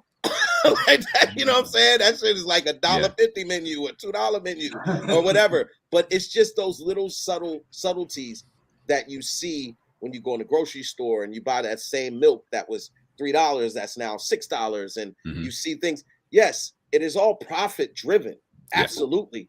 But they use the excuse of the pay raise to accommodate this type of behavior of continuing to just practically just take advantage and not even sometimes to accommodate, but even to make it unpalatable that people get paid a living wage. You hear it a lot in the media where it's like, well, if everybody gets paid $15 an hour, how much is your burrito gonna cost? You know what I mean?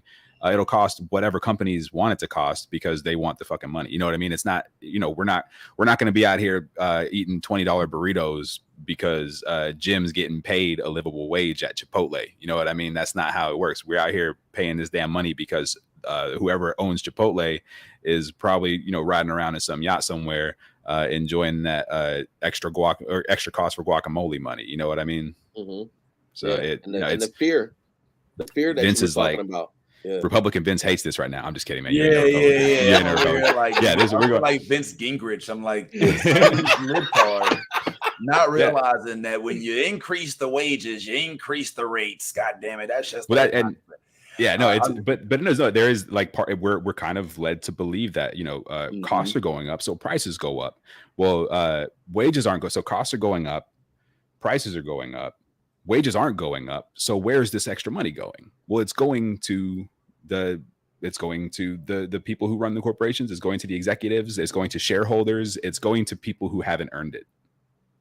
Well, this idea that wages haven't gone up. This is not in all senses. All right. I'm good friends with a guy named Kumi. All right. Kumi is the original founder of a company called ILoveBeingBlack.com. All right. Kumi actually is the one who hooked me up with my shirts when I first started doing comedy. Because we're both, we're both in this company, in this group called Nesby. So he began to, hook me up with the distributor rate wholesale for these shirts. And then I would go around and I'd sell these shirts. And then every now and then I would hit Kumi up, be like, yo, it's time for that re-up. And he'd be like, all right, here's the cost. And I'd be like, yo, this is a little more than it was last time. And he'd be like, well, yeah, I had to go up on the cost, you know what I'm saying? Because now I got to pay a little more for the blah, blah, blah, blah. Yeah. And I was like, all right, sure. But on an annual basis, I would notice that these costs would increase. And I was thinking, this is bullshit. This dude is really just raising the rates because he wants to, to get more money off of it. And then Yaz and I purchased a printer of which we purchased shirts. And the prices of these shirts fluctuate. And I noticed that the costs of the supply, depending on the quality of the material you want, could vary. And if you get the higher quality material, then it could increase the cost of your inventory. So I'm not saying that you're not wrong. I'm not saying that you're wrong, that no, these motherfuckers aren't pocketing the money. I am saying that I do believe that in some instances, the cost of the product does dictate the cost of the cost of the production does dictate the cost of the product. And sometimes it is because of the materials. Now, is that the case in Jeff Bezos's case with Amazon products? Is that the case with all of these other, corporations that charge more and still don't pay their people more? No, not necessarily. But is it a thing that exists in industries? I do believe so. Yeah, but it's not. But the materials that we're talking about, like the beef we're talking about, the cotton we're talking about, whatever. It's not new cotton. You know what I mean? Like it's the same shit.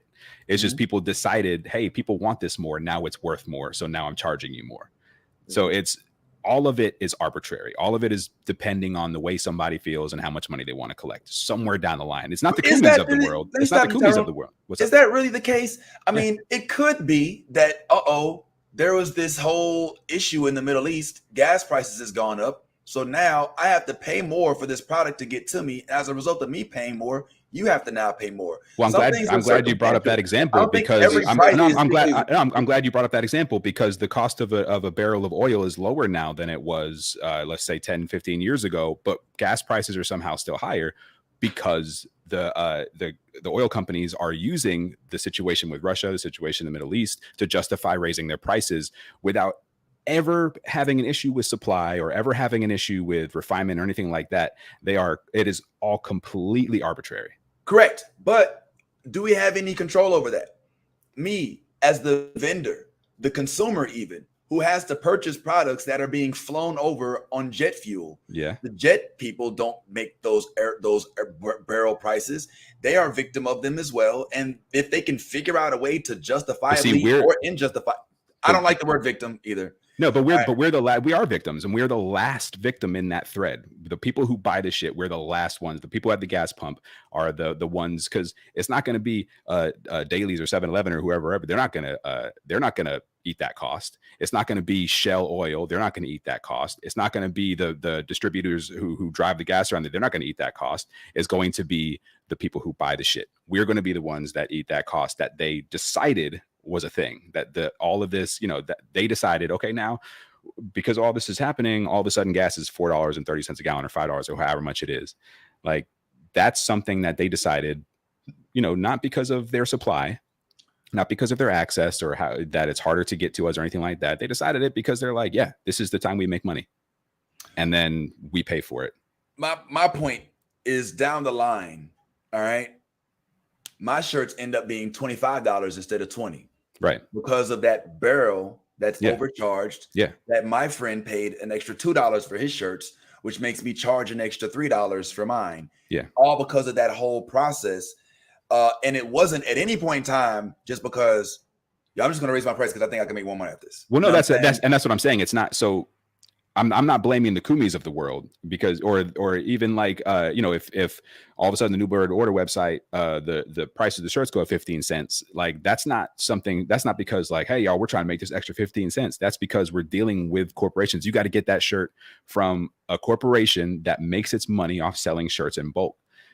They're not going to be like, oh, this is the same cotton we've been using for a decade, so our price is going to stay the same. They're like, nah, we're going to go ahead and we're going to respond to the prices of oil, which are completely made up. We're going to respond to the shipping costs and stuff like that, which, are ultimately determined by the price of the fucking oil, which is made up. You know what I mean? So yes, you have to make those in order to survive. Somebody at our level, in order to survive, you have to raise your prices because your costs are being raised. The costs aren't being raised for the person at the very top of that chain. Exactly. It's the same shit. They're just like, hey, we've got a really good situation right now. We can make a lot of extra money. And in business, you're trying. Your whole thing is you're trying to make profit. Nobody gets into business just to break even. So you know what I mean. Like you want to make. It's. I think the major concern is the level of cost that you inflate based on the situation. So if there's a situation going on with oil, but it's not affecting us, but you use that as a means to mask your intentions, which is basically to gross as much money as you can possibly gross in that moment. And because I have a situation that's presented itself that I can use to mask what I'm doing. That is where that integrity that we were talking about earlier comes into question, because then you have these corporations that are now just raping you because they feel like I can. So you go back to that the moment of king versus villager moment where, like you got your advisors coming and saying, hey, the villagers are hungry. And you're like, well, fuck them. It's winter. And they should have prepared and stuff like that. So it's that same mentality that's moving forward with these big corporations doing what they're doing. There's no reason gas should be at the price it is right now. Like, I mean, yeah, it could if it went up 15 cents, none of us would be out here fucking losing our minds. It's the fact that shit is skyrocketed, over $1.50. Yeah, and real quick, I want to recognize probably something that feels very very real when we're talking about this, and it's this idea of like, okay, well, if not this, then what, right? What does an alternative even look like? Our system, this is how it's built, so this is how we have to do it. So why would we sit here and complain about it? That's part of this idea of like, yes, we are kind of victims of this system because we don't even see like what it could possibly look like when there isn't somebody who is constantly like, holding us down by this need to survive by gathering this money and like giving it to them. You know what I mean? Like we can't even see what that even looks like as humans. Like, you know what I mean? So it all seems very abstract in conversation. And I want you to know that I recognize that. Like it's, these big ideas, like very easy to say this and this and this, but at the same time, like I'm sitting here like, on my my laptop, I'm about to play my PS5 later and stuff like that. So I'm deep into this shit too. I'm just like, it's sort of like that Matrix moment where you're like, oh shit, wait a minute, which pill? But I'm just like, I'm taking both the pills. I'm like, all right, just whatever happens. Let's fucking do it. You know what I mean? Yeah, and I wanted to address Daniel Biddle. He had a comment and said the consumer, no, the voter, yes, we have to vote for better policies.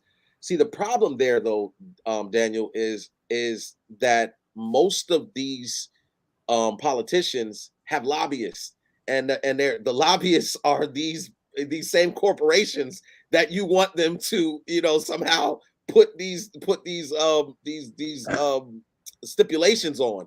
And it's just not how that works. It hasn't worked that way. I mean, we can vote for a policy, but guess what? Somewhere probably on page 29 in very small print, there's some way for the corporation to bend this rule And it's been this way for countless years, and this is not something that's going to change overnight. The idea that us as voters effectively make change, it's tough, man.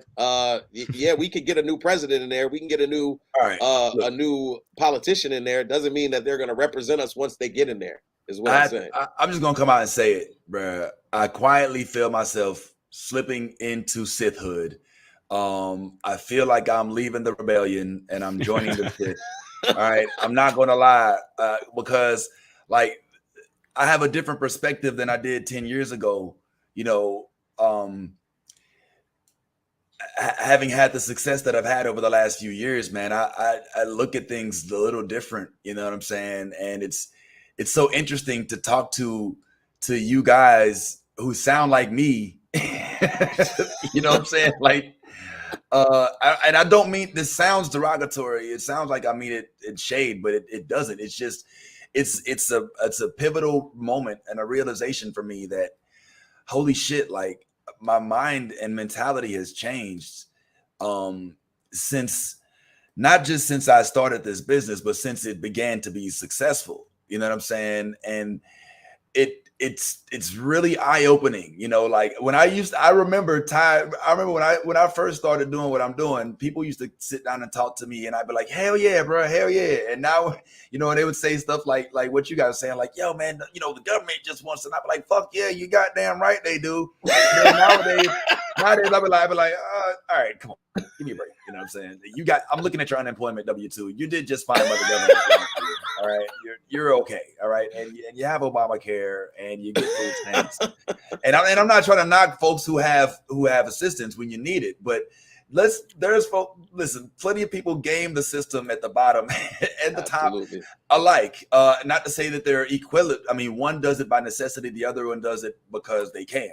So but what if you heard from somebody who has more money than you that this system is broken and it's something that is ultimately going to eat itself, and if we don't change our behavior, there's no avoiding it, and one day all of this won't matter? I just can't see it, because you know why? I think about the Garden of Eden, right? When there was no money, Cain still killed Abel.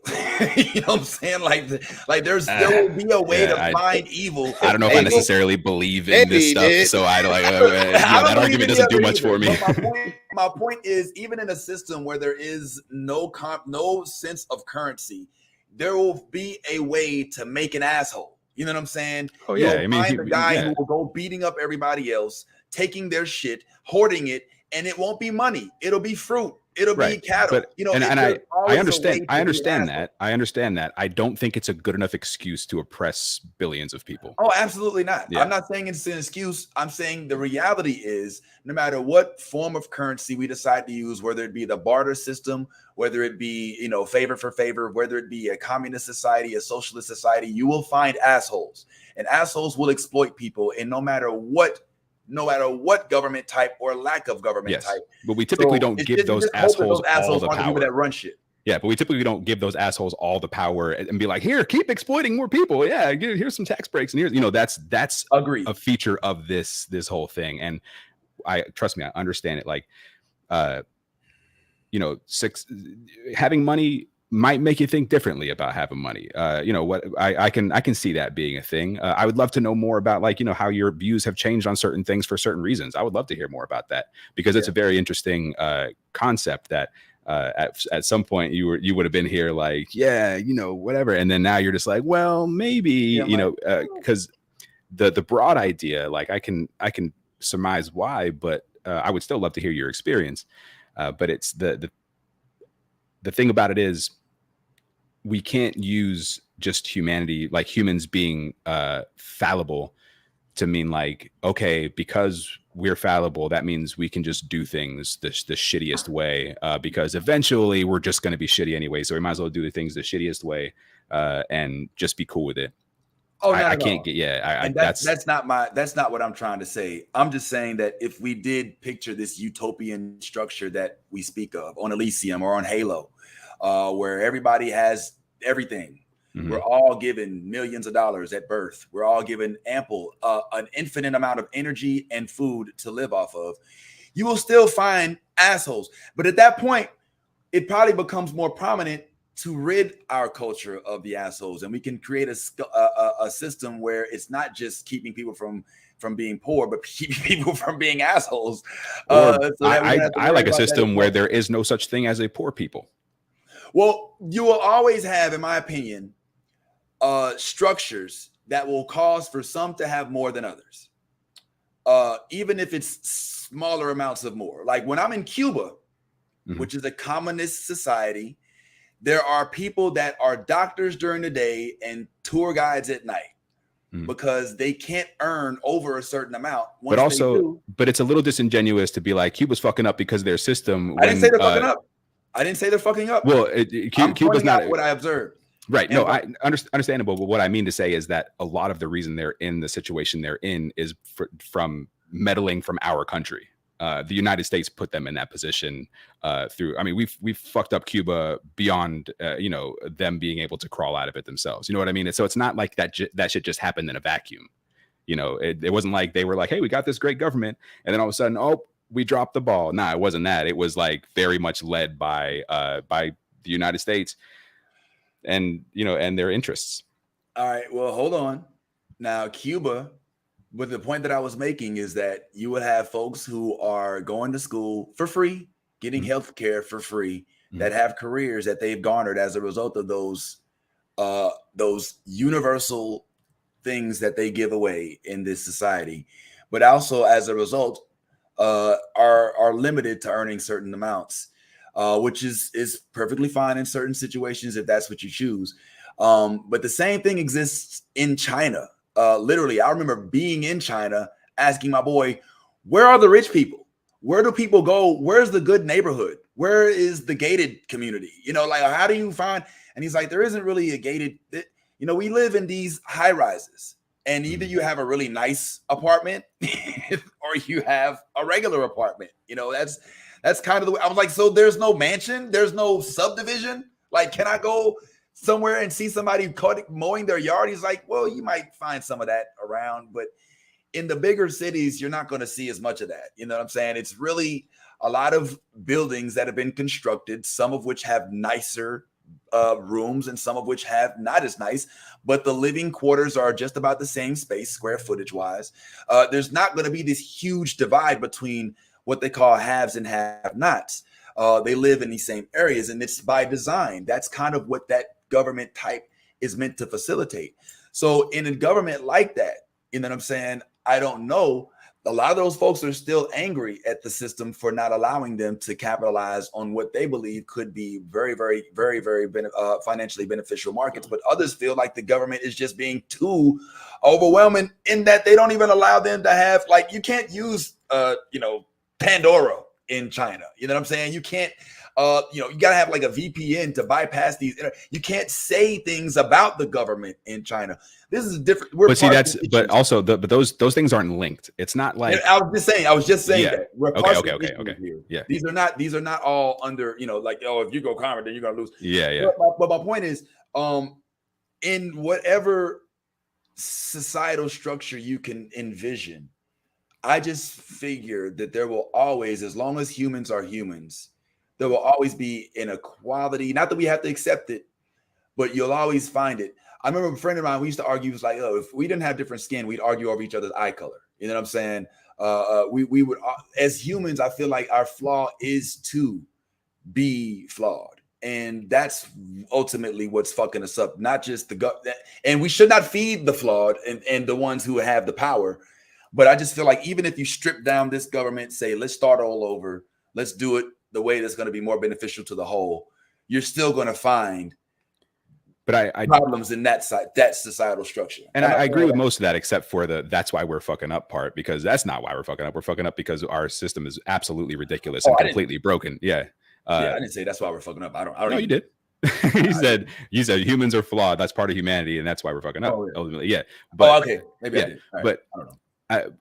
I still think that we can still be flawed and idiots and have and be like weird creatures that are for the most part not killing it, but without really, like I said, just oppressing billions and billions of us, so a few can really just have all the power and the money and the resources. We have enough. We have enough of everything on this planet for everybody to have their shit. Also, the idea that the resources on this planet aren't just equally shared by everybody is just weird in the first place. Like somebody was one day just like, yo, this shit right here belongs to me. Let me know if you want some, and I'll tell you what you can give me for it. You know what I mean? That's just an idea that, and you know, the first person who had that idea, somebody should have been like, no, what the fuck? Nah, like what makes you be like? That's where we fucked up. When somebody was like, hey, I have this now, and if you want it, you got to pay me. Like, nah, that's fucking bullshit. You know, that's where we fucked up, and you can't undo that. You know what I mean? Now we have to find a way to kind of find the best ways to live in this fucking mess, basically. Yeah, and that's a great point, Tyrone, because it's embedded. It is embedded in us, and to your point, Vince, yeah, those flaws are a gift and a curse. Because while you were over here talking about it, like I was thinking to myself, I was like, the funny thing about us as humans, is choice and options and character, categorizing things. They cause us to, for whatever reason, lose an appreciation for things. So that's what causes a lot of, like when you were saying, no matter what, government we were under, there's always going to be assholes who feel like, I want that. I want that. You know what I'm saying? I don't have enough, or I need more. And that is that character flaw, and that thing that kind of is embedded in us, and also nurtured from like the practically out of the womb, because the first thing we do is give babies something. We give them, whether it's a toy, whether it's something to play with. Then what do they do? They get tired of that, and we substitute it with another toy. What that does is it literally, at that moment, you lose appreciation for things. You start, the more and more things you acquire, it's called diminishing returns. Yes, the less and less appreciation you have for things. So when you sit there, when you go out there in the world now, after being nurtured into this notion that this has a shelf life, this has a shelf life, then this has a shelf life, and so on and so forth, you start to create this perception and this idea of, I never have enough. You know what I'm saying? Like, I'll never have enough. I'm always looking to attain more. Is that a bad thing? It is, in a society that we have, like, that's made up. And I said, if we had a society where it was openly abundant to everybody, and everybody had access to the same things, if there was a grocery store that you never had to pay, you just went in and you just got food whenever, because there was just that, it was just that way, we just had that abundance, probably not. But the fact of the matter is there are people and there are individuals who are going to want to hoard and get more, attain more than you. So you're always in competition with the other to attain more. So yes, that is, at some point you're cutting the legs from under the next person to get over them. It's a feature. Yeah. It's a feature of the system. Somebody has to lose. Yes. Somebody always has to lose. That is it's just the way it is. Like, we can't have it the way we have it now without people losing, and losing bad. Like, I'm talking about, like, losing their environments, losing their homes, losing their lives, losing their bodies. You know what I mean? With this structure that I'm hearing, who's losing in my structure? Like in the business right now, the homeless people on the street, the people who are being left behind in shitty schools. Okay. Let's just say I have a business. All right. It becomes profitable. It becomes lucrative. Mm-hmm. Very much so. Who's losing? What's your business? Accounting. Financial. Okay. So, and like you pay your workers well? Fairly decent. I mean, for 30 hours a week, you may get. Oh, I'm not trying to like get into like real stuff. I don't want you to like. I'm not trying to put you on blast like that. I'm just like in this hypothetical situation. I do salaries. Okay. I do salaries, 20, 30, 40 hours a week, $500, $600, $700 a week. Sometimes you might work 20 hours and get that. That's not a whole lot, but that's just for data entry and clerical administrative type work. If you're more on the inside ball game, you might find yourself making 30 to 40K within 3 or 4 months, and then finding what else it is you need to do for the rest of the year. Everybody's well taken care of, but according to what I'm hearing from y'all, somebody's losing. No, well, so in this, it sounds like in this example, in your company, it sounds like you're paying your people fairly. You're able to make some profit. Things are good, right? Do you think that's the same thing for every business that's a part of our economy right now? You see, once again, as a business owner, I have a different mindset of it because I know of the costs, the loss, I know of the lawsuits, the litigations. All right. Well, as a human being, do you think that that's how all businesses are operating right now, or even a majority of them are operating right now? I can't speak for all. I can't speak for many. I can speak for mine. I can speak for a few. But I again. Okay, I'll pose the question differently. Okay, if every business were operating on the highest integrity level possible, like, do you think that we would have so much homelessness and so many people starving and so many people with?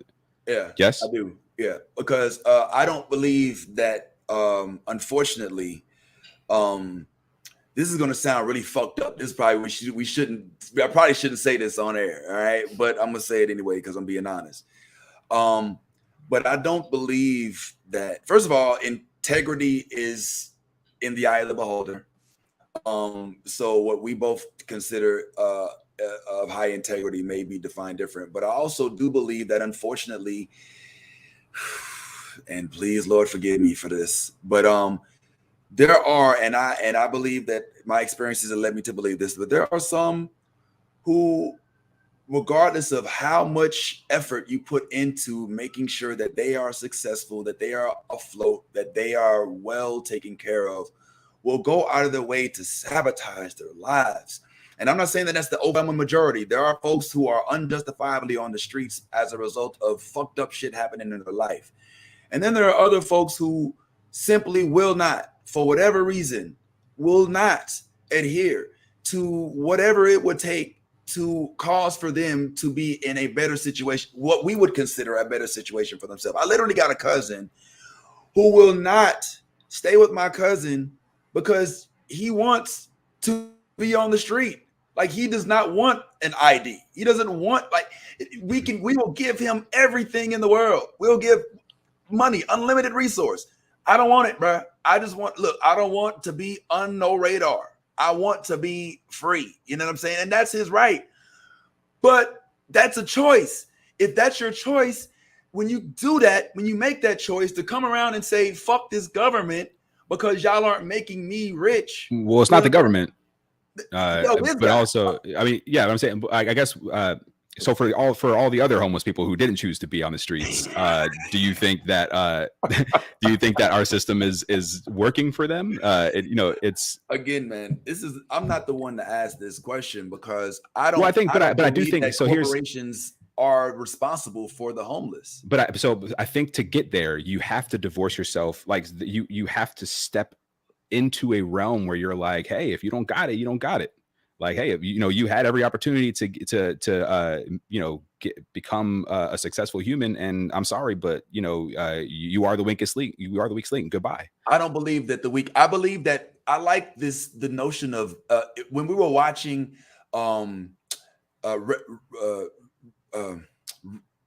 what's the story with the Empire?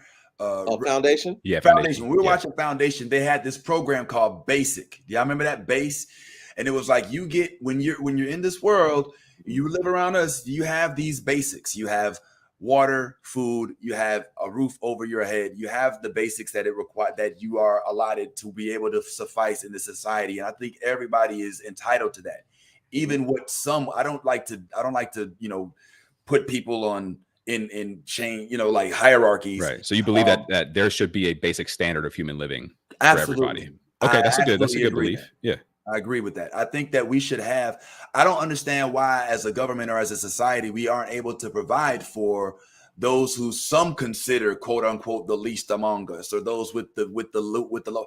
Yeah. Well, We the have answer the to your ability. question is literally because we're providing for the people who have the most. Like that's the Well, simple answer to your question. I just don't believe that. I don't think But that. like the numbers, like there, you could actually look at like No, dollars but and my point cents. is like, listen, we could say that that's the case, but we could also say that it's possible, even if we take every billionaire, poured them out, and made it possible for everybody in the United States to have at least the basic amount of necessities for them and their families. Mhm. That you could. I'm not. Look, I don't understand why Amazon doesn't pay taxes. That doesn't make any sense to me. But I also think that Amazon, if they did pay taxes, if everybody in the street that's on the street in a homeless tent, like Daniel Biddle was speaking about, is given a place to live, given food, if everybody has what they need, that can still happen in a society where people thrive and are not given a cap at how much income that they're able to earn. You know what I'm saying? That's all I'm saying. I'm all ears. Yeah. Yeah, no, I would love to hear. Like, I would like to hear how we can continue to spend public money on private corporations and private billionaires, and still help the least among us. Like, yeah, okay. Just Well, you're speaking about the government, and you're speaking from the angle of what the government should do, and I'm speaking from a business owner's perspective, and not because only because so it's I don't I these things are connected because none of it happens in a vacuum. Like these successful corporations, the money that's being made right now, this historic amount of wealth that's being hoarded, is not happening in a vacuum. It's also being taken from us. Like it's literally being taken from us, and that's part of it that sounds radical, because you're like, well, no, you're not stealing, but it's really what's happening.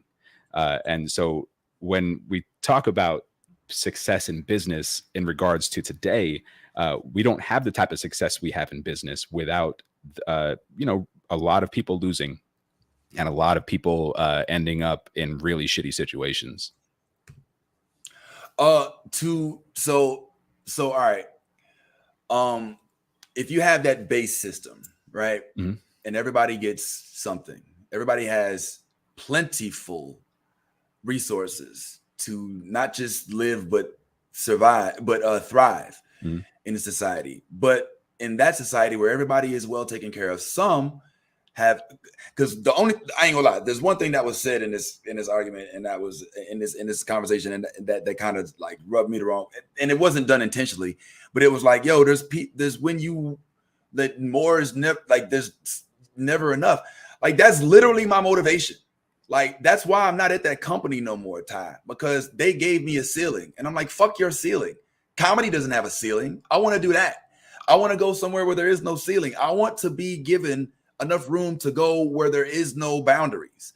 And so when I hear somebody tell me like, look, no, bro, you hit the ceiling. That's it. Like, you don't need no more. I'm like, fuck that shit. I don't know how much I need now. I need everything, because I don't know how much my kids are going to need in the future. I may do better with what I have, but I don't want to be given a limitation because people around me feel like they can't rise or don't have the resources that allows them to make the same moves that I or others have made to become successful. And I also don't want to be told, you're too successful now, so shut up and take what you have and be happy with it, because there's other people that don't have what you got, so you should just be happy with what you got.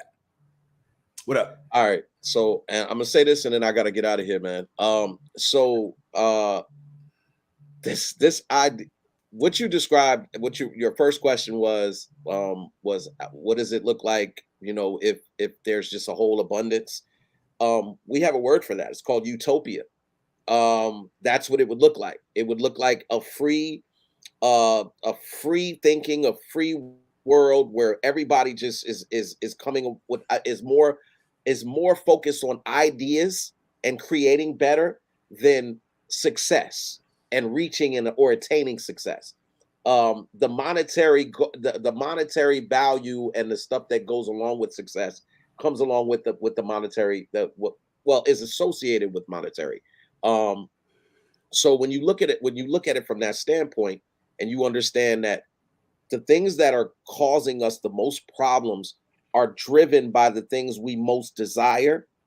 That is why I'm saying, like, if there was a situation where we're not talking about money anymore, money is just a construct. We're not even talking about it anymore. If there's money is not the way that you attain things, because there's an abundance and a freeness and an idea that people take on, where you're no longer looking at how I benefit.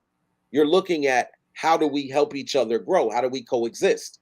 Now that those become more of the discussion and more of the basis of humanity, of how, well, now that would be our main focus of how do we coexist? How does everybody live happily? You know, now that we're not over here trying to be better than this guy or be better than this woman or better than this person, how do we just all try to find a way to be better together? Now, of course, this whole thought process is, you know, for the most part, you know, fantastical. It's probably never ever going to happen. There's never ever going to be anything like that. But that is also because we've been primed and fed all of this notion that this is the only way that we can live for so long, that that's how we raise our kids.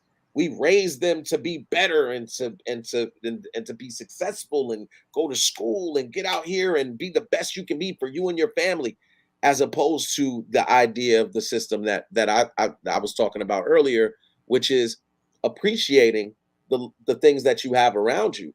That this temporary shelf life that we put on everything in life, where it's like, okay, it means the most to me right now as long as it's useful. And when it becomes not useful, then I no longer have a need for it. That is the way that we move as human beings. And that's why there'll always be somebody you'll be jealous of. There'll always be somebody that you feel like you can attain or reach, because you're trying to strive to be them or better or whatever the case may be. But I'm gonna leave on that note, because the movie starts at 2:30. I'm already running behind. Oh, the shit. movie. Are you going to see Morbius? Yeah. Oh no, you're going to see Sonic. No, Sonic with the kids and everything. Okay. Man. So, Damn, but man. I love this conversation, man. This was a good one. This was a clubhouse conversation right here. Yeah, this is old school. Man. But yeah, man. But lest it not be need to be said. But of course, y'all know that I'm not. I don't harbor ill will, even though I'm becoming a Sith towards anybody. I'm not trying to be Jeff Bezos. I'm not trying to. I don't think I'm better than anybody. Just the opposite. I honestly, I'm shocked as fuck at the sequence of events that's happened over the last few years, and it's. I found myself in different mind frames. So this is a good down to earth struggle. Yeah, it is. Yeah, it really is, honestly. Yeah, I don't want to hold you up tight, but I'm about to go, guys, because I see this is going. All right, go ahead, Tyrone. Finish. Finish. But it's so we're dealing with like conflict to ideas that we've been taught since we were babies. You know what I mean? Like the idea of like our value and our success is based on how much we have and how much we can prove we're successful and stuff. These are ideas that we were like, our humanity and the way we were taught was based around those ideas. So to hear this kind of talk is like, what, and because I did it too. Like I got a job and I worked hard and all this other stuff, and I bought a house and this kind of shit. Yeah. And the difference was when I got to a certain level, I was like, this don't feel right. And it started, like, I started to really kind of see things happen. The pandemic happened, which kind of shifted my focus on a lot of things. And I was like, okay, I want to live differently from the way that I was taught I should live. This because we're taught what ultimately props up a system is that as long as we're clamoring for stuff, then this survives. Once we find value outside of this stuff, it's when we start to gain a little bit more power ourselves, and start to look for things that will fulfill us in a different way. That's not to say that I'm not still looking for my own personal success in comedy, which if that happens, is going to come with money. But what it does do is if it puts me in a position where if I get my hands on any money, any like big money, then I can't sit on it. Like, I just can't. I'm gonna, like, my whole thing is, get rid of it. You know what I mean? Like, live a comfy lifestyle and get rid of it. That's where my head is. And it sounds ridiculous. It sounds counterintuitive. It sounds like bullshit. And also it's really easy to say when you don't got that money. So, I hear that, but it is a struggle because everything that we've been taught to value has come from money. So as we sit here and talk about this stuff, I'm talking, against ideas that have been taught to me by school, by Disney movies, by songs, by my parents, by the people around me, by everything that has ever reached my brain. You know what I mean? So that's where that struggle comes from. So I do sympathize with you there, and I feel you. That's why talking like this, and I want you to know that there's no judgment in it, because this is not like it's ingrained in us. It's deep in us. You know what I mean? So I just want you to know that I see that. Hey, I appreciate it, man. Hey, I didn't choose this life. But yeah, I mean, before I let you go, man, that has been weighing on me lately. Like I found myself the other day fake empathizing with somebody because they were complaining about some prices, and I was like, oh my God, really? Oh, $1.25? Yeah. Wow. And I just remember being like, that's nothing, or like people talking about like the cost of rent, and I found myself going rent. You know what I'm saying? Yeah. And I was like, whoa, what have you become? And I have to like slow the fuck down and realize like, look, bro, it wasn't but like 5-6 years, I was, look, I don't want to be the guy who's in an iron castle and looks down amongst the people and says, oh, well, look, you've got the same grass I came up on. Why can't you make it up here? You know what I'm saying? And I find that shit happening subtly, and I don't want it to. It's kind of like I feel like Morbius, like I'm turning into a vampire and I'm trying not to. You know what I'm saying? Terrible movie, terrible reference. Sorry. Yeah. Well, I was just going to say the reason it happens is because as you do acquire these things, more issues come into play that you never foresaw. You know what I'm saying? More taxes, more ordinances, more potential litigations for stupid shit. You know what I'm saying? More government entities and letters sending you letters saying that you owe XYZ.